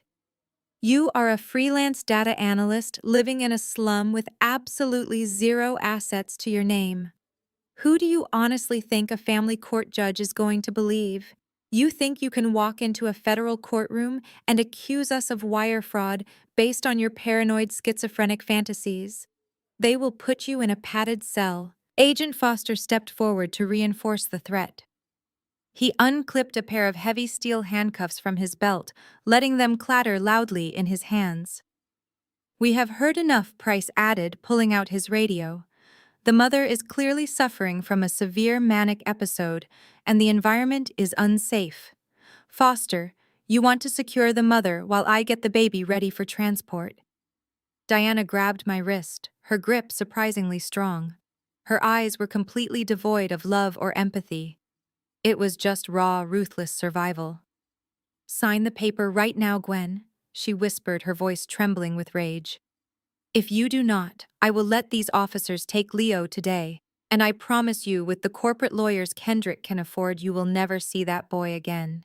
He will grow up in a foster system that does not care about him, and it will be entirely your fault, because you were too proud to admit you are crazy. Just sign the damn paper and we will leave you alone forever." Audrey nodded slowly, a cruel smile playing on her lips. "We are actually doing you a massive favor. You can finally be free of the responsibility. You were never meant to be a mother anyway." They had played their final card. They had coordinated a flawless psychological strike, using my child, my poverty, and my past trauma to force my compliance. Foster took another step toward the alcove where Leo was playing. The metallic clink of the handcuffs echoed in the small room. The trap had closed tight around me, but what they did not know was that I had already called for backup. I looked directly into the eyes of my mother and smiled. I smiled, looking directly into the eyes of my mother. I reached down and picked up the thick stack of legal documents from the wooden dining table. I did not reach for a pen. Instead, I gripped the top edge of the heavy paper with both hands and ripped the entire packet cleanly down the middle. The sound of tearing paper was deafening in the quiet, cramped room. I dropped the shredded halves onto the scuffed floorboards right at the feet of my mother. Diana gasped, stepping back as if I had physically struck her. "You stupid, arrogant girl!" she screamed, her face contorting with absolute fury. "You just signed away your son!" Foster put the cuffs on her. "Take the child right now." Agent Foster lunged forward, reaching for my arm with the heavy steel handcuffs. But before his fingers could even brush against my sleeve, the front door of my apartment swung wide open. It did not just open, it was thrown back with such explosive force that the brass doorknob dented the drywall. 3 men in immaculate tailored suits stepped into the small living room. They did not look like tired civil servants. They looked like apex predators.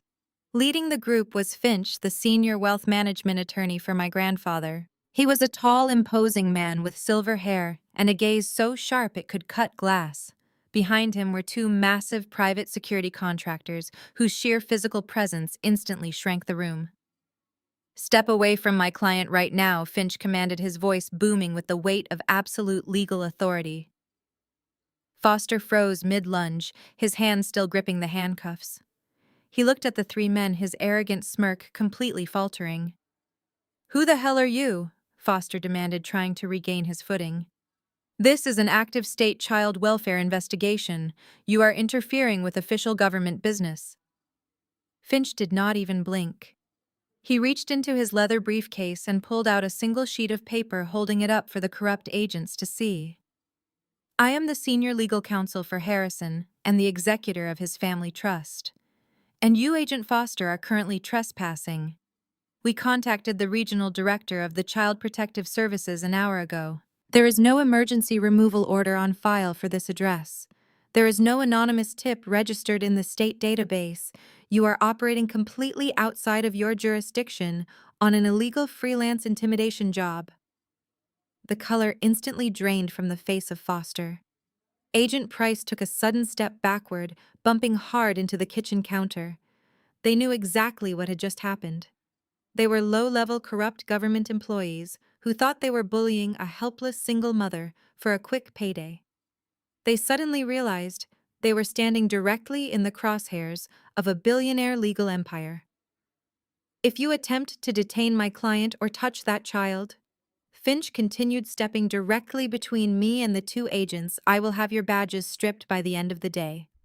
I will personally file federal charges against both of you for extortion, falsifying state documents, and attempted kidnapping under the color of law. My firm has enough resources to keep you tied up in civil and criminal court until you are both bankrupt and sitting in a federal penitentiary. Audrey let out a high-pitched gasp, pressing her hand tightly over her mouth. Diana stared at the lawyers in absolute disbelief. How did you... she stammered, looking wildly from Finch to me. Harrison does not even speak to you. He cut you off years ago. I stepped out from behind the towering frame of Finch, looking at my mother with icy calm. Grandfather never cut me off, Mother, I said clearly. He simply thought I was receiving my trust disbursements because you have been forging my signature for 10 years. I went to see him yesterday at the community clinic. We had a very enlightening conversation about where my inheritance has actually been going. Diana began to shake uncontrollably. Her eyes darted around the room, looking for an escape route that simply did not exist. Audrey grabbed the arm of her mother, her expensive designer bag entirely forgotten on the floor. Mom, what is she talking about? Audrey asked, her voice trembling with sudden panic. What trust disbursements? Kendrick said all the money was from his corporate investments. Finch turned his attention to my mother and sister, adjusting his expensive silk tie. Your husband is a very creative accountant, Audrey Finch said, his tone laced with lethal sarcasm. But unfortunately for him, moving $70 million through a Delaware shell company leaves a rather large paper trail. A trail my client here has already completely decrypted and handed over to our forensic team. The corrupt agents did not wait around to hear the rest of the family drama. Foster shoved his handcuffs back into his belt and pushed roughly past his partner. Let us get out of here, Price, he muttered, keeping his head down as he squeezed past the private security contractors. They practically sprinted out the door, abandoning the two wealthy women who had paid them to ruin my life. The heavy apartment door clicked shut behind the fleeing agents. The sudden silence in the room was absolute. My mother and sister were trapped. The two private security contractors stepped forward, crossing their arms and completely blocking the exit. Diana stood frozen in the center of my scuffed living room, staring at the torn custody documents scattered across the floorboards. The reality of her situation was crashing down on her, but a narcissist never truly surrenders. Her initial panic rapidly morphed into desperate, aggressive defiance. You think you have won, Gwen? She sneered, her voice shaking with adrenaline. You think bringing a lawyer to my face changes anything? Harrison is an old fool. He is my father. Blood is thicker than whatever digital spreadsheets you managed to hack. When I talked to him, when I explained that Kendrick was simply managing the assets to protect them from your reckless behavior, he will understand. He has always protected the family. Finch let out a dry, humorless laugh. He unbuttoned his suit jacket and took a step toward my mother. Diana, you fundamentally misunderstand your position, he said, his tone clinical and completely devoid of empathy. Harrison does not view you as family. He views you as a liability. 10 minutes before we arrived at this apartment, I filed a preliminary injunction in federal court freezing every single domestic asset tied to Meridian Holdings. Your bank accounts are locked, your credit cards are suspended. The deed to the Beverly Hills estate is currently under review for civil asset forfeiture. Audrey let out a choked sob, clutching her face. No, no, no, she chanted, stepping away from our mother. Kendrick said it was foolproof. He said the money was safe. Your husband is a textbook sociopath, Audrey, I interjected, keeping my voice completely calm. He did not protect you. He used you. You are the registered agent for the shell company. You signed the formation documents. When the federal authorities start handing out indictments for corporate tax evasion and wire fraud, Kendrick is going to point the finger directly at you. He built this entire scheme to ensure you take the fall while he escapes with the offshore funds. Audrey stared at me, her perfect blue eyes wide with pure terror. She turned to Diana, her voice rising to a frantic pitch. Mom, tell me she is lying. Tell me Kendrick did not set me up. Diana grabbed the shoulders of Audrey, shaking her roughly. Stop crying, Audrey. She barked, her facade of the perfect wealthy socialite completely shattering. Pull yourself together. We are not going down for this. Gwen is just a failure pretending to be a financial genius. She does not have the actual offshore account numbers. Kendrick assured me the Caribbean Trust is entirely untraceable. Without those specific routing numbers, they cannot prove Kendrick was the ultimate beneficiary. They cannot tie the money to him. Diana turned back to me, a triumphant, vicious smile twisting her face. She was doubling down, betting everything on the arrogance of her son-in-law. You have a domestic ledger, Gwen, she mocked, taking a step toward me. That is a circumstantial paper trail. You cannot prove Kendrick orchestrated the international transfers. And without that proof, Audrey takes the blame for the domestic tax issues, and I deny any knowledge of the forged signatures. It will be your word against mine, and I have 30 years of standing in this community. You are still nothing but a bitter, broke, single mother. I did not flinch. I reached into the deep pocket of my faded cardigan and slowly pulled out the digital audio recorder. I held it up between my fingers, the small device catching the light in the dim room. I did not just copy the hard drive of Kendrick during your little patio party yesterday, Mother, I said softly. I also planted a continuous audio bug directly under his mahogany desk. The triumphant smile vanished from the face of Diana, instantly replaced by a look of profound horror. I have a crystal-clear recording of Kendrick confirming the exact offshore destination. I continued, my voice echoing with absolute finality. I have him detailing the precise timeline to move the final $70 million into a private trust in Georgetown. And best of all, I have him laughing about how easy it was to trick his own wife into being his legal meat shield. He admitted to everything on tape. Audrey let out a gut-wrenching scream and collapsed onto the cheap sofa, burying her face in her hands. Diana stumbled backward as if she had been shot. She reached out blindly, grabbing the edge of the kitchen counter to keep herself from falling. Finch turned to me, nodding approvingly. We have enough to go to the Federal Bureau of Investigation right now, Gwen, he said. We can have Kendrick arrested before dinner. No, I said, slipping the recorder back into my pocket. If we arrest him quietly on a Monday afternoon, he gets to call his high-priced defense attorneys and hide behind closed doors. He gets to spin the narrative.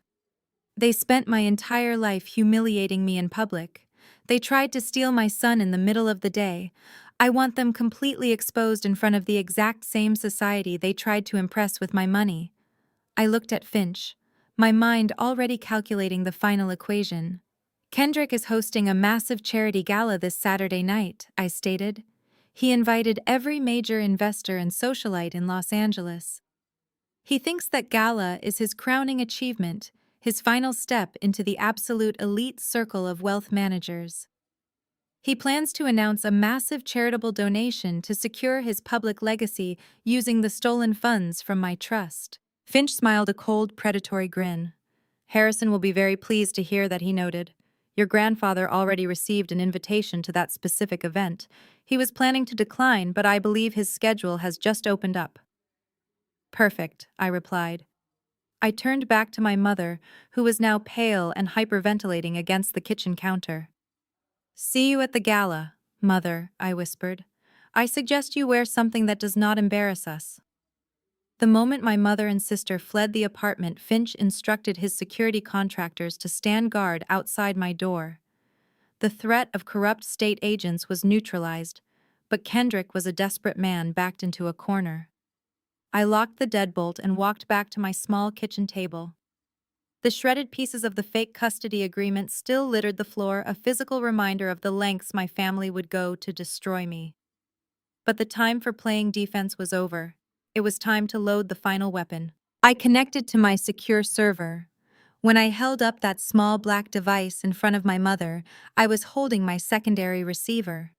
The actual digital audio bug I had planted under the mahogany desk of Kendrick was a high-end tactical transmitter.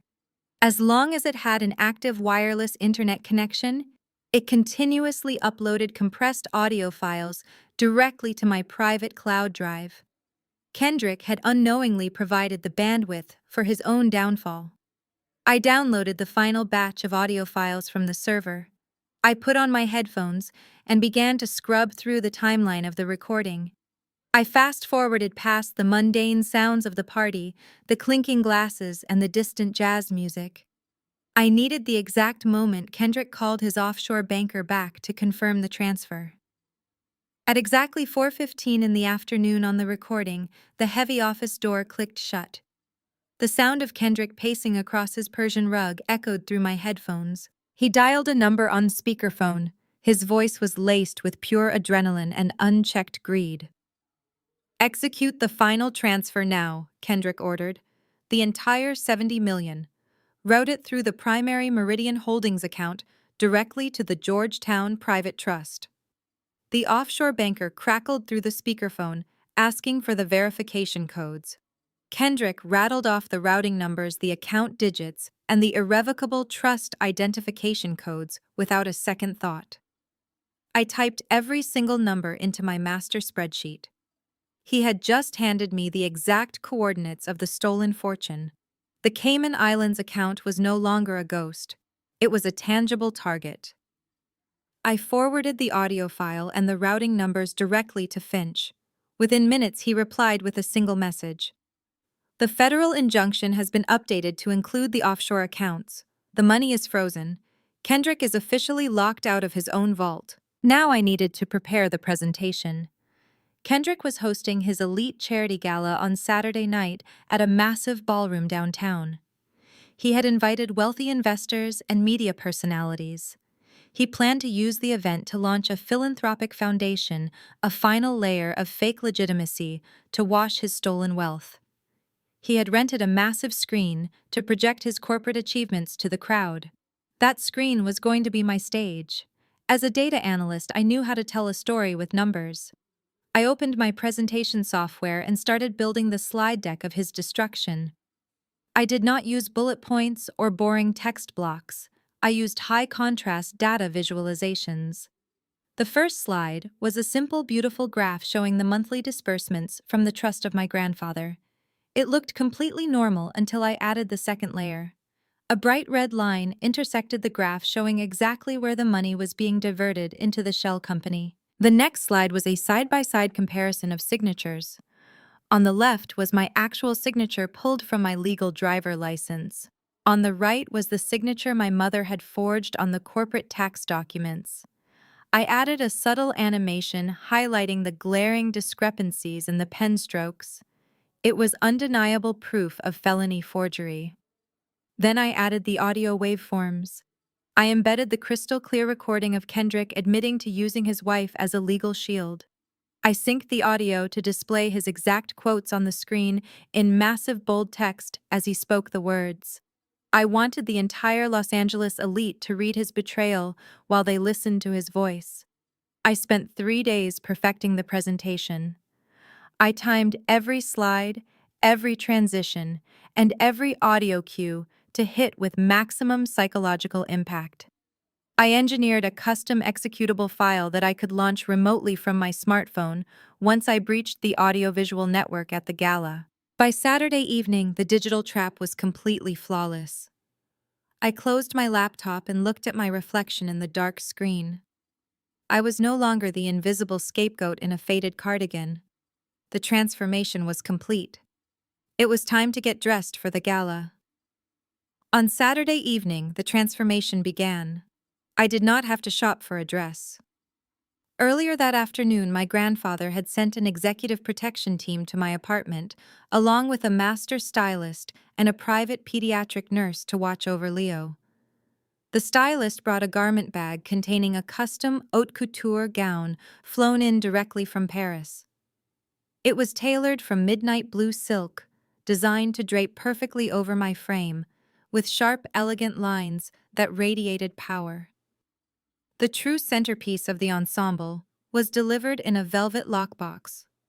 It was the emerald and diamond necklace that had belonged to my late grandmother. My mother had begged Harrison for those emeralds for decades, but he had locked them in a vault the day my grandmother died.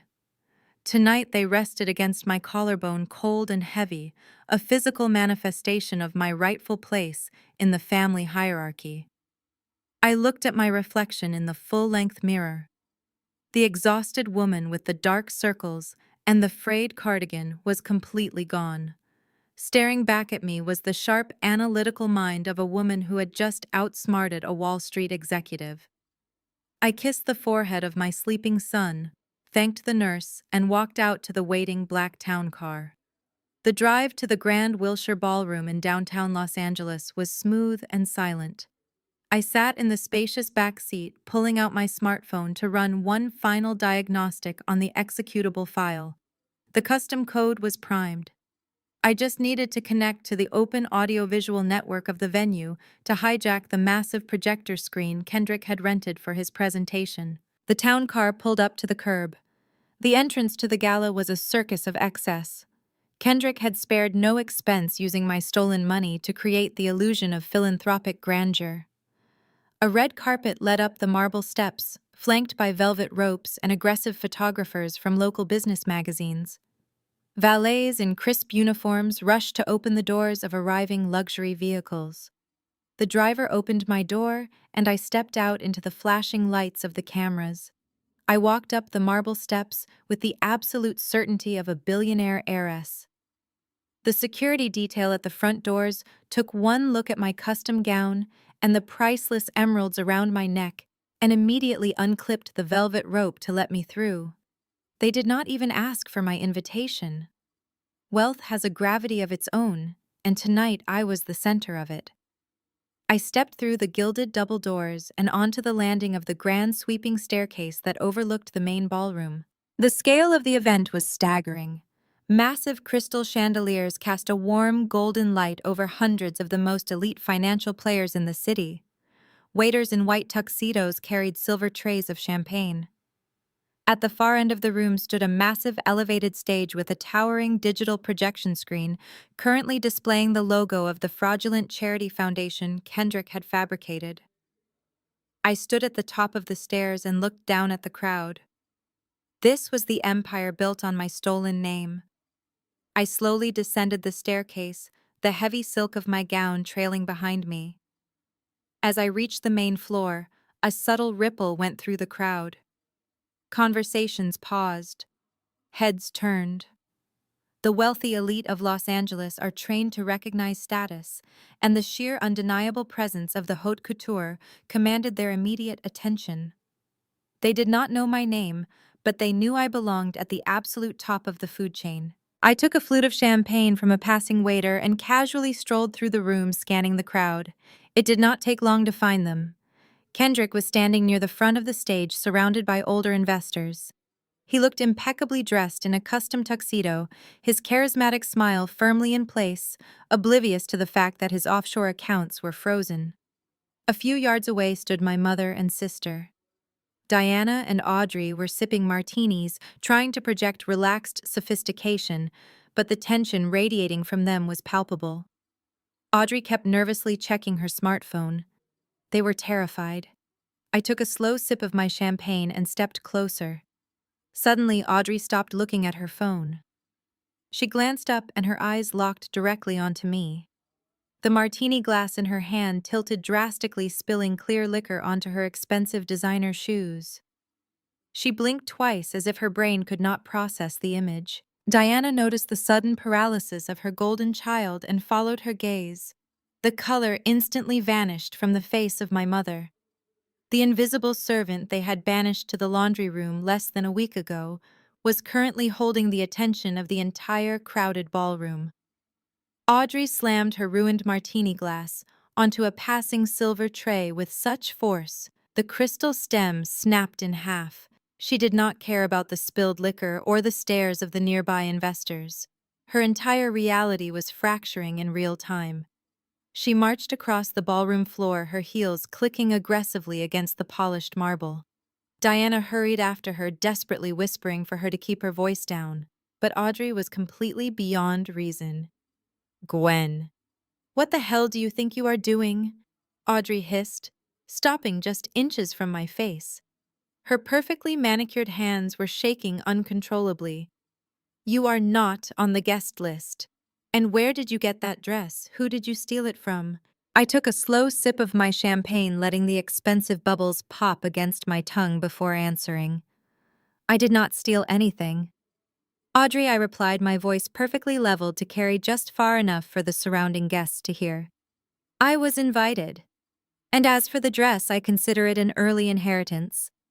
Audrey stared at the heavy emerald and diamond necklace resting against my collarbone. Recognition flashed in her eyes, followed immediately by pure, unadulterated rage. "Those are the emeralds of grandmother," she gasped, her voice rising an entire octave. "Mom asked for those years ago, and Harrison said they were locked in a vault. You broke into the estate. You are a thief." By now, a tight circle of wealthy socialites and venture capitalists had formed around us. They pretended to be engaged in their own quiet conversations, but their eyes were firmly locked onto the drama unfolding in the center of the room. High society feeds on scandal, and Audrey was serving them a massive feast. Diana finally caught up to us, grabbing the arm of her golden child. "Audrey, please," Diana whispered through gritted teeth, forcing a painfully fake smile for the watching crowd. "Let the security handle this quietly. Do not make a scene in front of the press." But Audrey violently yanked her arm away from our mother. "She is a psychotic drug addict, Mom," Audrey yelled, pointing a shaking finger directly at my face. "She tried to ruin my patio party, and now she is trying to ruin the biggest night of my husband. Security! I need security over here right now." Two massive men in black suits and earpieces immediately broke away from the entrance and jogged toward us. The crowd parted, allowing the guards to step into our tight circle. "This woman is a trespasser," Audrey demanded, gesturing frantically toward me. "She is not on the VIP list. She stole priceless family jewelry, and she has a history of severe mental illness. I want her physically removed from this venue immediately. Call the police and have her arrested for grand larceny." The lead security guard looked at Audrey, who was red-faced, sweating and screaming in the middle of a formal gala. Then he looked at me. I was standing perfectly still, holding a flute of champagne draped in custom Parisian silk and radiating absolute calm. In the world of extreme wealth, crazy does not wear haute couture with such effortless grace. "Mom," the guard said cautiously, addressing me. "Can I see your invitation, please?" I smiled warmly at the guard. "I do not have a paper invitation, sir." I explained, my voice smooth and unbothered. "I am here as a personal guest of the primary benefactor of this event." Audrey let out a harsh, manic laugh. "She is lying," she shrieked, her voice echoing off the vaulted ceilings. "My husband is the primary benefactor. Kendrick organized this entire foundation. He does not even allow her in our house, let alone invite her to his gala. Throw her out right now before I have you fired." The guard hesitated. The sheer monetary value of the emeralds around my neck was giving him serious pause.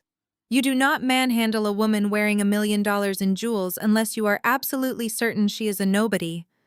And my posture told him I was a very dangerous somebody. "Gwen, stop this right now," Diana hissed, stepping close to me, her voice dropping to a venomous whisper meant only for my ears. "You are embarrassing the family in front of the most important investors in the state. If you do not walk out those doors quietly right now, I swear to God I will make sure the state takes Leo tomorrow morning." I looked down at my mother. The desperation in her eyes was pathetic. "You do not have the power to take my son, Mother," I whispered back. "You do not even have the power to pay for the martini Audrey just spilled. Your credit cards were declined at noon today, were they not?" Diana gasped, taking a clumsy step back, as if I had physically slapped her. Her face went entirely slack. The federal injunction had worked perfectly, and she suddenly realized she was completely defenseless. "What the hell is going on here?" a deep, booming voice demanded from the edge of the circle. The crowd of wealthy guests parted once again. Kendrick pushed his way through the onlookers, his charming, philanthropic smile completely gone, replaced by a look of sheer, aggressive fury. He had seen the commotion from the stage and marched over to protect his pristine public image. He glared at me, his fists clenched tight. Kendrick glared at me, his fists clenched so tight his knuckles were white against his dark skin. "What are you doing here, Gwen?" he demanded, his voice a low, dangerous rumble intended to intimidate. "This is a private event for serious investors and philanthropists. It is not a charity soup kitchen.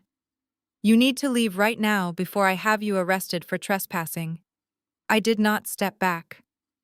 I met his furious gaze with absolute calm. "I am just here to support your philanthropic endeavors, Kendrick," I said smoothly. "After all, we both know how much of my money you have poured into this little foundation of yours." His eyes widened slightly, a microscopic flicker of panic breaking through his aggressive facade. He darted a quick look at the surrounding crowd of wealthy socialites who were now leaning in, completely captivated by the scandal. He realized instantly that he needed to shut me up before I said another word. "She is having another one of her episodes," Kendrick announced to the onlookers, forcing a tight, apologetic smile. He played the role of the burdened savior perfectly. "My sister-in-law has struggled with severe mental health issues for years. She has a habit of creating delusions about our finances. Please excuse the disruption, everyone. We will get her the medical help she needs immediately." He turned back to the security guards, his smile vanishing entirely. "Do your jobs and escort this woman out the back door," he barked. "And do not be gentle. She is a threat to the safety of my guests." But the lead security guard remained planted firmly in place. His eyes shifted nervously from the furious wealth manager to the breathtaking emerald necklace resting against my collarbone. "Sir," the guard stammered. "She stated she is a personal guest of the primary benefactor. Without confirmation from Mr. Harrison, I cannot forcibly remove a VIP guest." Kendrick let out a sharp, frustrated breath. His arrogance could not handle being defied by a hired guard in front of his most important clients. His carefully constructed mask of the refined, sophisticated executive completely disintegrated. He stepped aggressively into my personal space, his imposing frame towering over me. "You think you can come into my venue wearing stolen jewelry and humiliate me?" he hissed, his breath hot against my face. "You are nothing. You are a broke, pathetic joke, and I am not going to let you ruin the most important night of my career." Before I could respond, Kendrick reached out and clamped his large hand violently around my bare upper arm. His fingers dug painfully into my skin. It was a shocking display of physical aggression. Several women in the crowd gasped, stepping backward. Audrey was practically vibrating with vicious excitement, demanding he strip the necklace from my throat before tossing me onto the street. He pulled me roughly toward him, attempting to physically drag me toward the service exit himself. "You are leaving right now," Kendrick growled, yanking my arm so hard I nearly lost my balance. "Take your hands off her." The voice did not come from the security guards or the shocked onlookers. It rolled through the massive ballroom like a clap of thunder, instantly silencing the jazz quartet and freezing every single person in the room. The sheer authority in the tone vibrated in the chest of everyone present. Kendrick stopped dead in his tracks. He turned his head slowly toward the grand staircase. His grip on my arm loosened just enough for me to yank myself free. Standing at the top of the marble stairs was Harrison. The heavy mahogany doors at the main entrance had swung completely open. My grandfather looked like a terrifying force of nature, He was flanked by his towering legal counsel Finch and a detail of 4 private security contractors. He wore a masterfully tailored tuxedo and leaned heavily on his silver-tipped cane, but there was absolutely nothing frail about him. He radiated an aura of immense, terrifying power that only decades of ruthless billionaire dominance could cultivate. The sea of wealthy elites instantly parted, creating a wide, clear path, as Harrison began his slow, deliberate descent down the stairs. The only sound in this cavernous ballroom was the rhythmic click of his cane against the marble steps. These were powerful investors and executives, but in the presence of my grandfather, they all looked like frightened children. Diana let out a whimpering gasp and practically hid behind Audrey. Kendrick stood completely paralyzed. The arrogant financial whiz who had just tried to drag me out of the room was suddenly sweating profusely. Harrison reached the bottom of the stairs and stopped directly in front of Kendrick. His piercing gray eyes locked onto the younger man, stripping away every ounce of his unearned confidence. I will say this exactly once Harrison spoke, his voice deadly quiet, but carrying across the dead silent room. If you ever dare to lay another finger on my granddaughter again, I will personally ensure you spend the rest of your miserable life in a federal penitentiary. Now step away from her. Kendrick instantly released my arm, as if the silk of my gown had suddenly caught fire. He took 2 rapid steps backward, his chest heaving with a mixture of terror and disbelief. The absolute silence in the ballroom magnified the sharp tapping of the cane of my grandfather as he closed the remaining distance between them. Mr. Harrison Kendrick stammered, his smooth baritone voice cracking under the immense pressure of the glare of the billionaire. There is a terrible misunderstanding here. Gwen is unwell. We were just trying to get her some help before she disrupted your evening. We did not want to bother you with family matters. Harrison stopped directly in front of Kendrick. He did not yell. He did not need to. His voice was a surgical blade cutting through the pathetic lies. You do not speak for my family, he said with lethal precision. And you certainly do not speak for the sole legitimate heir to my estate. My granddaughter is exactly where she belongs tonight. The only disruption in this room is the staggering audacity you possess to stand before these investors and pretend you are a man of honor. A collective gasp rippled through the elite crowd. The word heir hung in the air like a physical weight. The whispers started instantly spreading through the ranks of the socialites and venture capitalists. The narrative Kendrick and my mother had spent years building, the story of the crazy broke single mother, was completely obliterated in 2 sentences from the most powerful man in Los Angeles. Diana could not help herself. Her narcissistic need to control the situation overrode her survival instincts. She pushed past Audrey and stepped into the circle, her face stretched into a grotesque mask of desperate affection. "Father, please," she begged, reaching a trembling hand toward him. "You do not understand what she has put us through. She has been lying to you. Kendrick has been protecting our assets from her erratic behavior." Harrison slowly turned his head to look at his daughter. The utter disgust in his eyes made Diana shrink back as if she had been slapped. "I have no daughter," Harrison stated, his voice echoing across the marble floors. "I only see a pathetic thief who sold her own flesh and blood to fund a lifestyle she could never earn herself. Do not address me again, Diana. You are entirely irrelevant to my future." Diana let out a choked sob, pressing both hands over her mouth and stumbling backward into Audrey. The public humiliation was absolute. They were being dissected in front of the exact high society circle they worshipped. Every camera in the room was pointed at them, capturing the spectacular collapse of their fake empire. But I was not just there to watch them squirm. While Harrison commanded the absolute attention of every single person in the massive ballroom, I opened my small velvet clutch. The distraction was flawless. Not a single eye was on me. The wealthy guests, the press, and the security guards were entirely focused on the billionaire systematically dismantling the host of the gala. I slipped my smartphone out, keeping it hidden against the folds of my midnight blue gown. I glanced up at the towering digital projection screen behind the stage.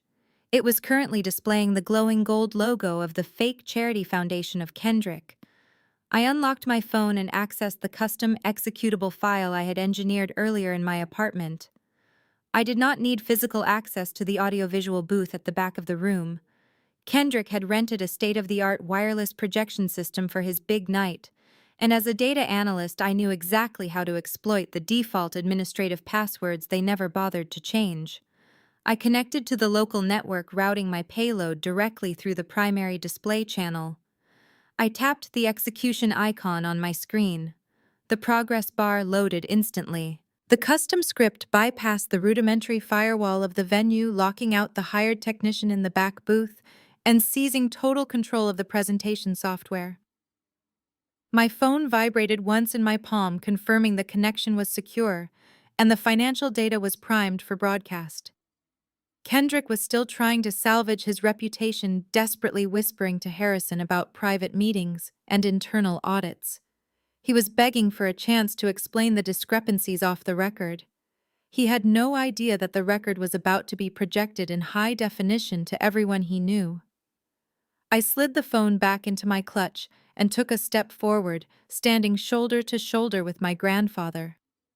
Harrison glanced at me, a subtle nod of approval passing between us. The digital trap was firmly locked. I looked directly at Kendrick, watching the sweat bead on his forehead. "You promised these wonderful people a presentation tonight, Kendrick," I said, my voice ringing clear and steady across the silent ballroom.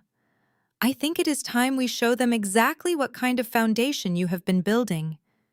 I raised my hand and pointed toward the massive screen behind him.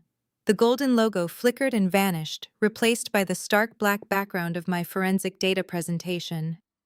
The massive screen behind the stage flared with a brilliant white light, forcing several investors in the front row to shield their eyes. When the harsh glare settled, it revealed a beautifully structured data visualization. As a data analyst, I knew exactly how to capture an audience. The first slide was titled "The Anatomy of a Stolen Inheritance." It displayed a simple blue bar graph representing the monthly trust disbursements my grandfather had authorized. The number $582,000 flashed in bold text across the top of the screen. The crowd remained perfectly silent, trying to understand what they were looking at. Kendrick spun around to look at the screen, and the last drop of color drained from his face. He frantically waved his arms at the audiovisual booth located at the back of the balcony. "Cut the feed," he screamed, his voice cracking with panic. "Shut down the projector right now. Get security up there and pull the plug." A hired technician in the booth desperately slammed his hands against a computer keyboard, but it was completely useless. My custom script had locked the hardware entirely. The presentation was running on an automated loop, and nobody in the building could stop it except me. I raised my voice, ensuring every single person in the massive ballroom could hear me over the ambient hum of the electronics. "For the past 10 years, my family told everyone I was a broken addict who refused their help," I announced. "They used that lie to justify their own incredible wealth and to cast themselves as generous saviors. But the data tells a very different story. Watch the screen." Behind Kendrick, the blue bar graph animated. A jagged, blood-red line suddenly splintered off from the main column, showing the trust funds being hijacked before they ever reached my bank account. The red line flowed directly into a corporate logo. It was the stylized mountain peak of Meridian Holdings. Gasps rippled through the audience. Half the people in this room had invested their own private wealth with Kendrick specifically because of his association with that highly profitable limited liability company. They were suddenly realizing his flagship corporate account was nothing more than a stolen family trust fund. Panic began to spread among the venture capitalists. If he was stealing from his own family, what was he doing to their investment portfolios? "This is absurd," Kendrick shouted, trying to block the screen with his body. "This is a fabricated digital attack. Do not look at it. None of this is real." But nobody was looking at him anymore. They were staring at the second slide, which had just materialized on the projection screen. It was a massive side-by-side forensic analysis of two signatures. On the left was my authentic signature taken from my state-issued identification. On the right was the signature on the Meridian Holdings tax returns. A bright yellow circle highlighted the aggressive slant and the incorrect pen pressure of the forged document. My mother Diana forged my signature every single month for a decade, I explained, pointing directly at her. She stood frozen in the crowd, looking like a cornered animal as the high-definition projector displayed her felony crimes to the entire Los Angeles elite.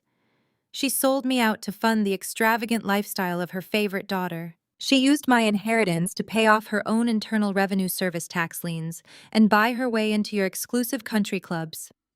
The whispers in the crowd turned into loud, outraged murmurs. Several wealthy women who had just been drinking martinis with Diana physically took a massive step away from her, treating her like an infectious disease. She tried to open her mouth to defend herself, but the absolute magnitude of the proof projected behind me crushed her into silence. Her carefully constructed social standing evaporated in mere seconds.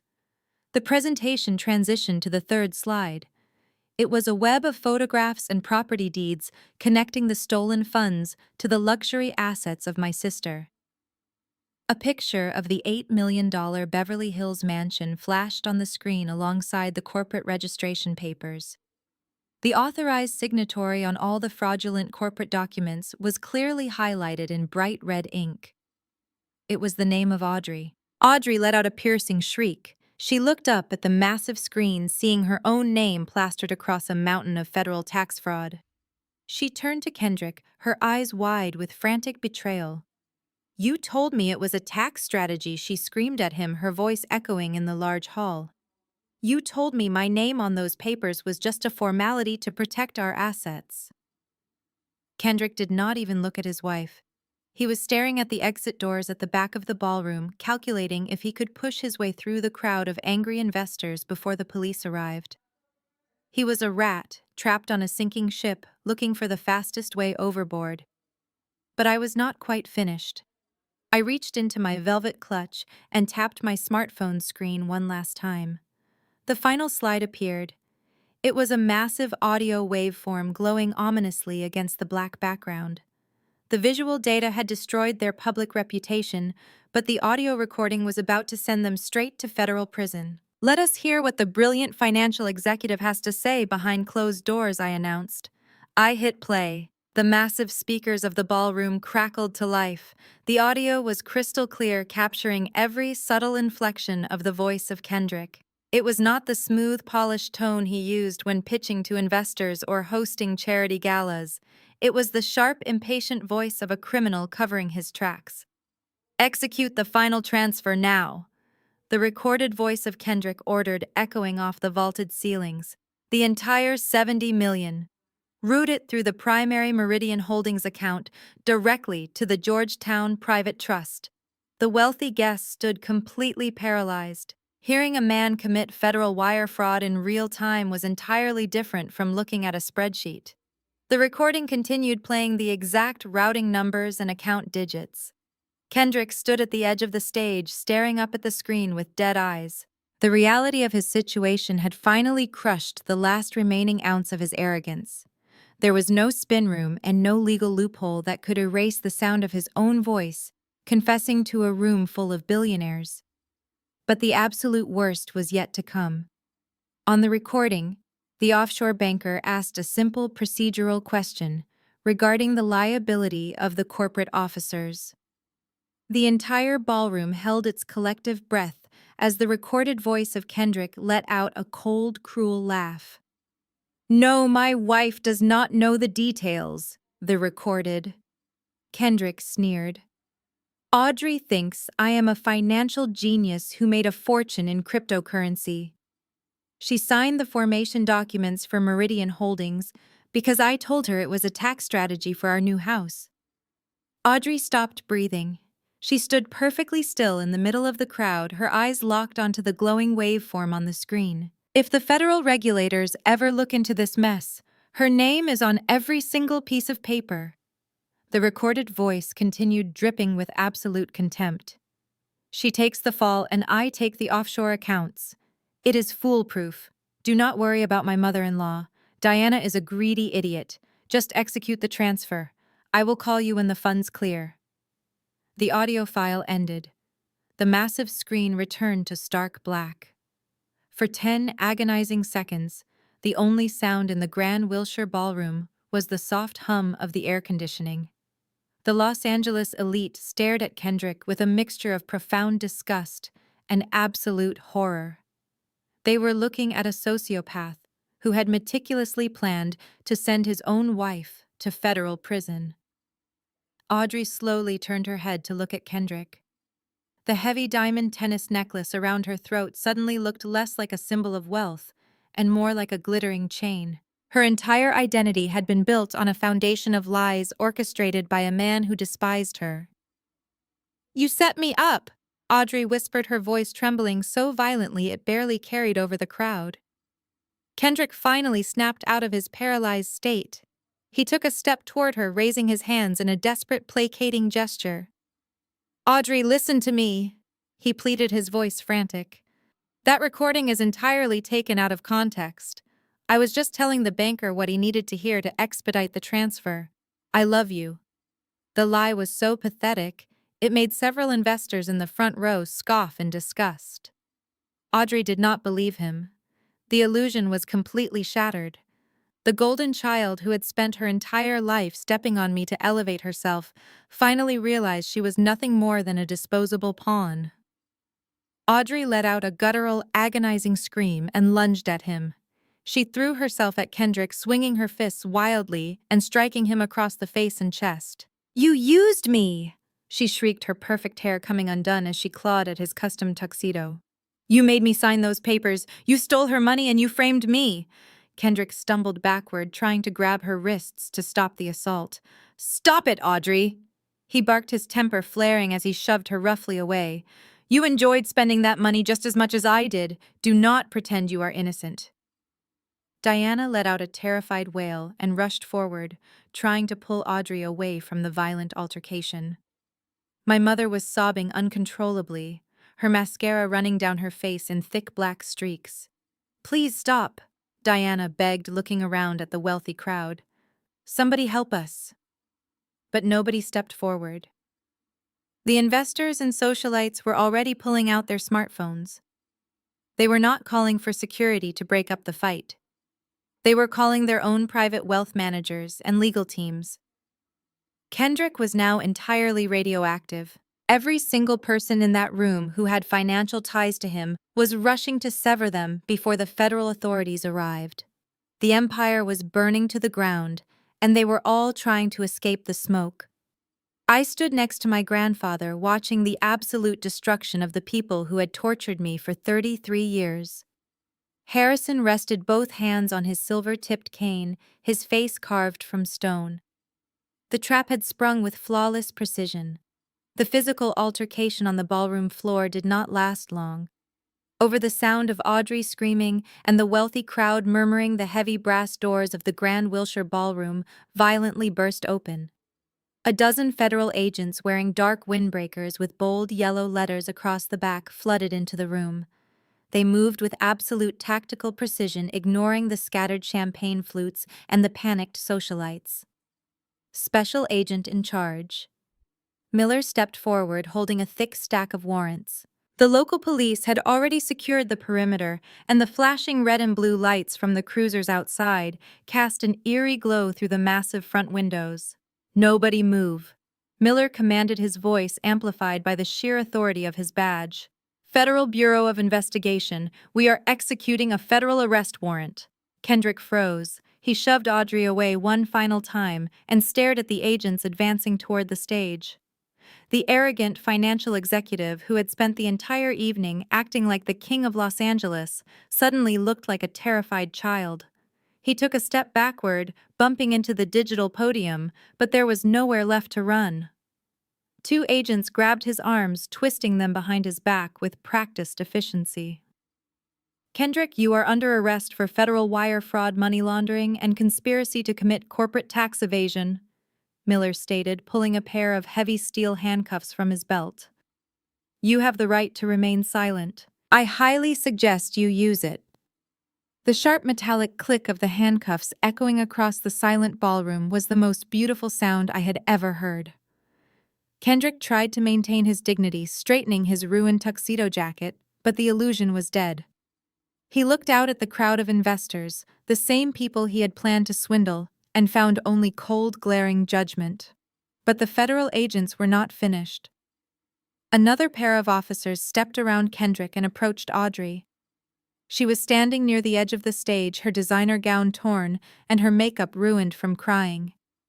She looked at the agents, expecting them to comfort her. "Thank God you are here," Audrey sobbed, pointing a shaking finger at her husband. "He lied to me. He used my name. You have to take him away." Audrey, the agent, said, his voice devoid of any sympathy. "Turn around and place your hands behind your back. You are under arrest for corporate tax evasion and felony conspiracy to defraud the federal government." Audrey stopped breathing. Her eyes widened in absolute horror as the agent grabbed her wrist. "No!" she shrieked, trying to pull her arm away. "You do not understand. Did you not hear the recording?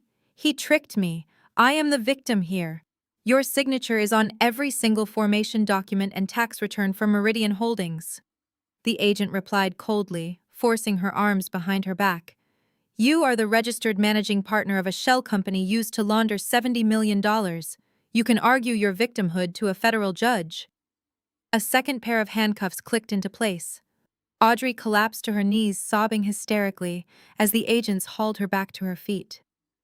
The golden child, the sister who had spent her entire life mocking my poverty, was now facing 20 years in a federal penitentiary. Watching her two prized possessions being dragged away in chains finally broke the last shred of sanity my mother had left. Diana let out a guttural, agonizing wail. She looked around the room, realizing that the luxury cars, the Beverly Hills mansion, and the elite social status were all gone forever. She had absolutely nothing left. Diana ran across the marble floor, throwing herself directly at the feet of my grandfather. She collapsed onto her knees, grabbing the tailored fabric of his trousers. "Father, please," she begged, the tears streaming down her face in thick, dark lines. "You have to stop this. Call your lawyers. Pay their bail. I will lose everything. I have no money. They froze my accounts. I will be out on the street. Please, Father. I am your daughter." Harrison looked down at the pathetic, weeping woman clutching his leg. His expression did not change. He did not look angry or sad. He looked entirely indifferent. "You stopped being my daughter the day you decided to forge the signature of your own child to steal her future," Harrison said, his voice carrying the chilling weight of a final verdict. "You built a kingdom on a foundation of lies, Diana. Tonight that kingdom burns. Do not ever contact me or my granddaughter again. If you step foot on any of my properties, my security will have you arrested for trespassing." Harrison easily pulled his leg free from her desperate grasp. He turned his back on her entirely. Diana collapsed onto the marble floor, sobbing uncontrollably into her hands. The wealthy investors she had spent years trying to impress simply stepped over her as they rushed toward the exits, eager to distance themselves from the radioactive scandal. I stood next to Harrison, watching the federal agents march Kendrick and Audrey straight out the front doors. Waiting for them at the bottom of the marble steps were the aggressive photographers and media reporters who had originally come to cover a high society charity launch. Instead, they captured the spectacular, humiliating downfall of Kendrick as he was shoved into the back of a federal transport vehicle. The trap had executed flawlessly. The poison had been completely extracted from my life. I looked up at the massive projection screen still displaying the undeniable truth, and I smiled. 6 months later, the Los Angeles skyline looked entirely different from the floor-to-ceiling windows of my new corner office. My grandfather did not just return my stolen trust fund.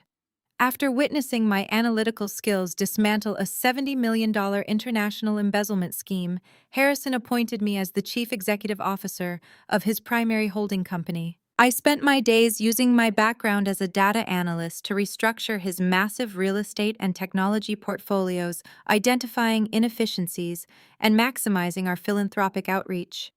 I was no longer the invisible scapegoat in a faded cardigan. I was the undisputed leader of a billion-dollar empire. Leo just celebrated his first birthday. He was thriving, happy, and completely surrounded by people who adored him.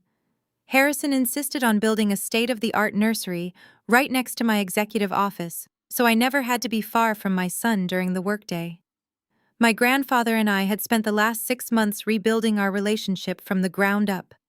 The cold, calculating billionaire I had confronted in the charity clinic had softened entirely when it came to his great-grandson. The justice system had moved swiftly for the people who tried to destroy us. Kendrick tried to negotiate a plea deal by offering to testify against his international banking partners, but the federal prosecutors did not need his help. The audio recording I had planted under his mahogany desk was an airtight confession.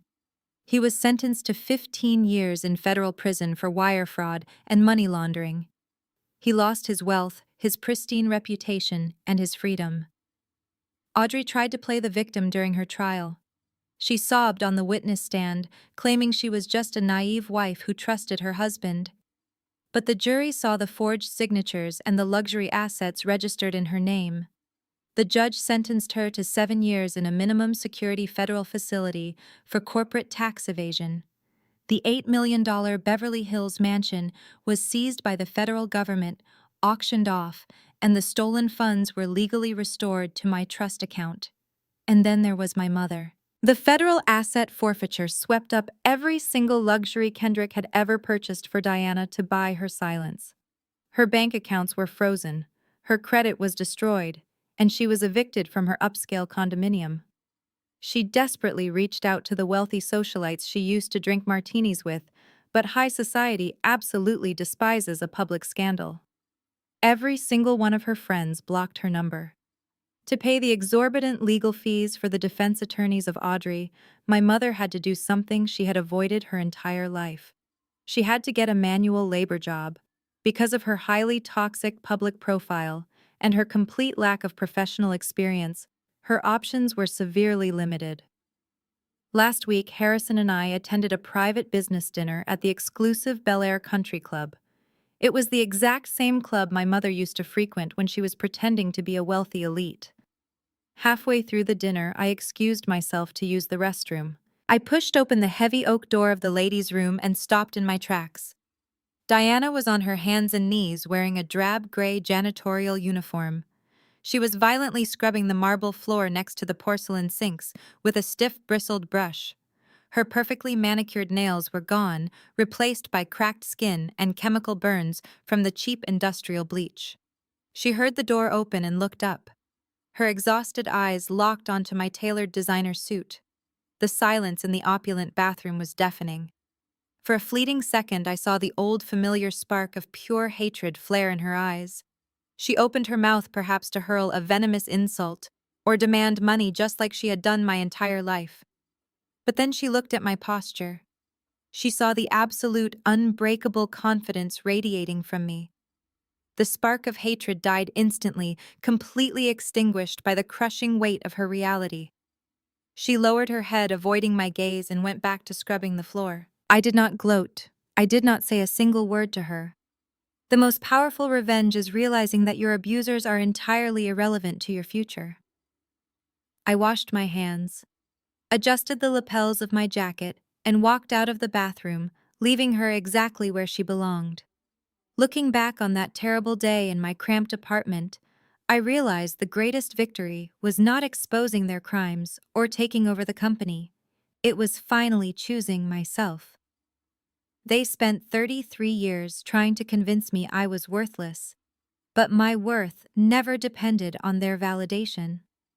Have you ever had to walk away from toxic family members to protect your own peace? I would love to hear your stories of unexpected transformation in the comments below. If this journey resonated with you, please hit the like button and subscribe to hear more authentic stories of resilience and growth. Share this video as a reminder that the people who try to bury you often forget that you are a seed. Thank you for listening to my story. The story we just explored offers a profound lesson on the nature of toxic family dynamics and the ultimate power of reclaiming your own narrative. For years, Gwen was subjected to relentless psychological manipulation. Her mother and sister projected their own greed onto her, trying to convince her that she was broken, unstable, and unworthy of respect. The greatest takeaway here is that your inherent worth is never defined by the people who actively try to tear you down. Toxic individuals often weaponize your deepest vulnerabilities against you. They will use your past traumas, your financial struggles, or your moments of weakness to build a false narrative where they are the generous saviors and you are the helpless burden. Gwen could have easily surrendered to this intense emotional warfare. She could have signed those legal papers and accepted the pathetic role they assigned to her just to keep the peace. Instead, she anchored herself in undeniable truth. She realized that their constant cruelty was not a reflection of her value, but a glaring reflection of their own moral corruption. By stepping back, gathering the hard facts, and refusing to react emotionally to their calculated gaslighting, she stripped them of their power entirely. Her journey teaches us that true strength does not require screaming matches or matching the hostility of your abusers. It requires a quiet, unshakable belief in your own reality. When you stop seeking validation from people who are fiercely committed to misunderstanding you, you become completely untouchable. The most devastating response to manipulation is simply choosing to walk away and thrive in the light of the truth. If you are currently dealing with toxic individuals who try to diminish your worth, I encourage you to set firm boundaries today and start reclaiming your own power.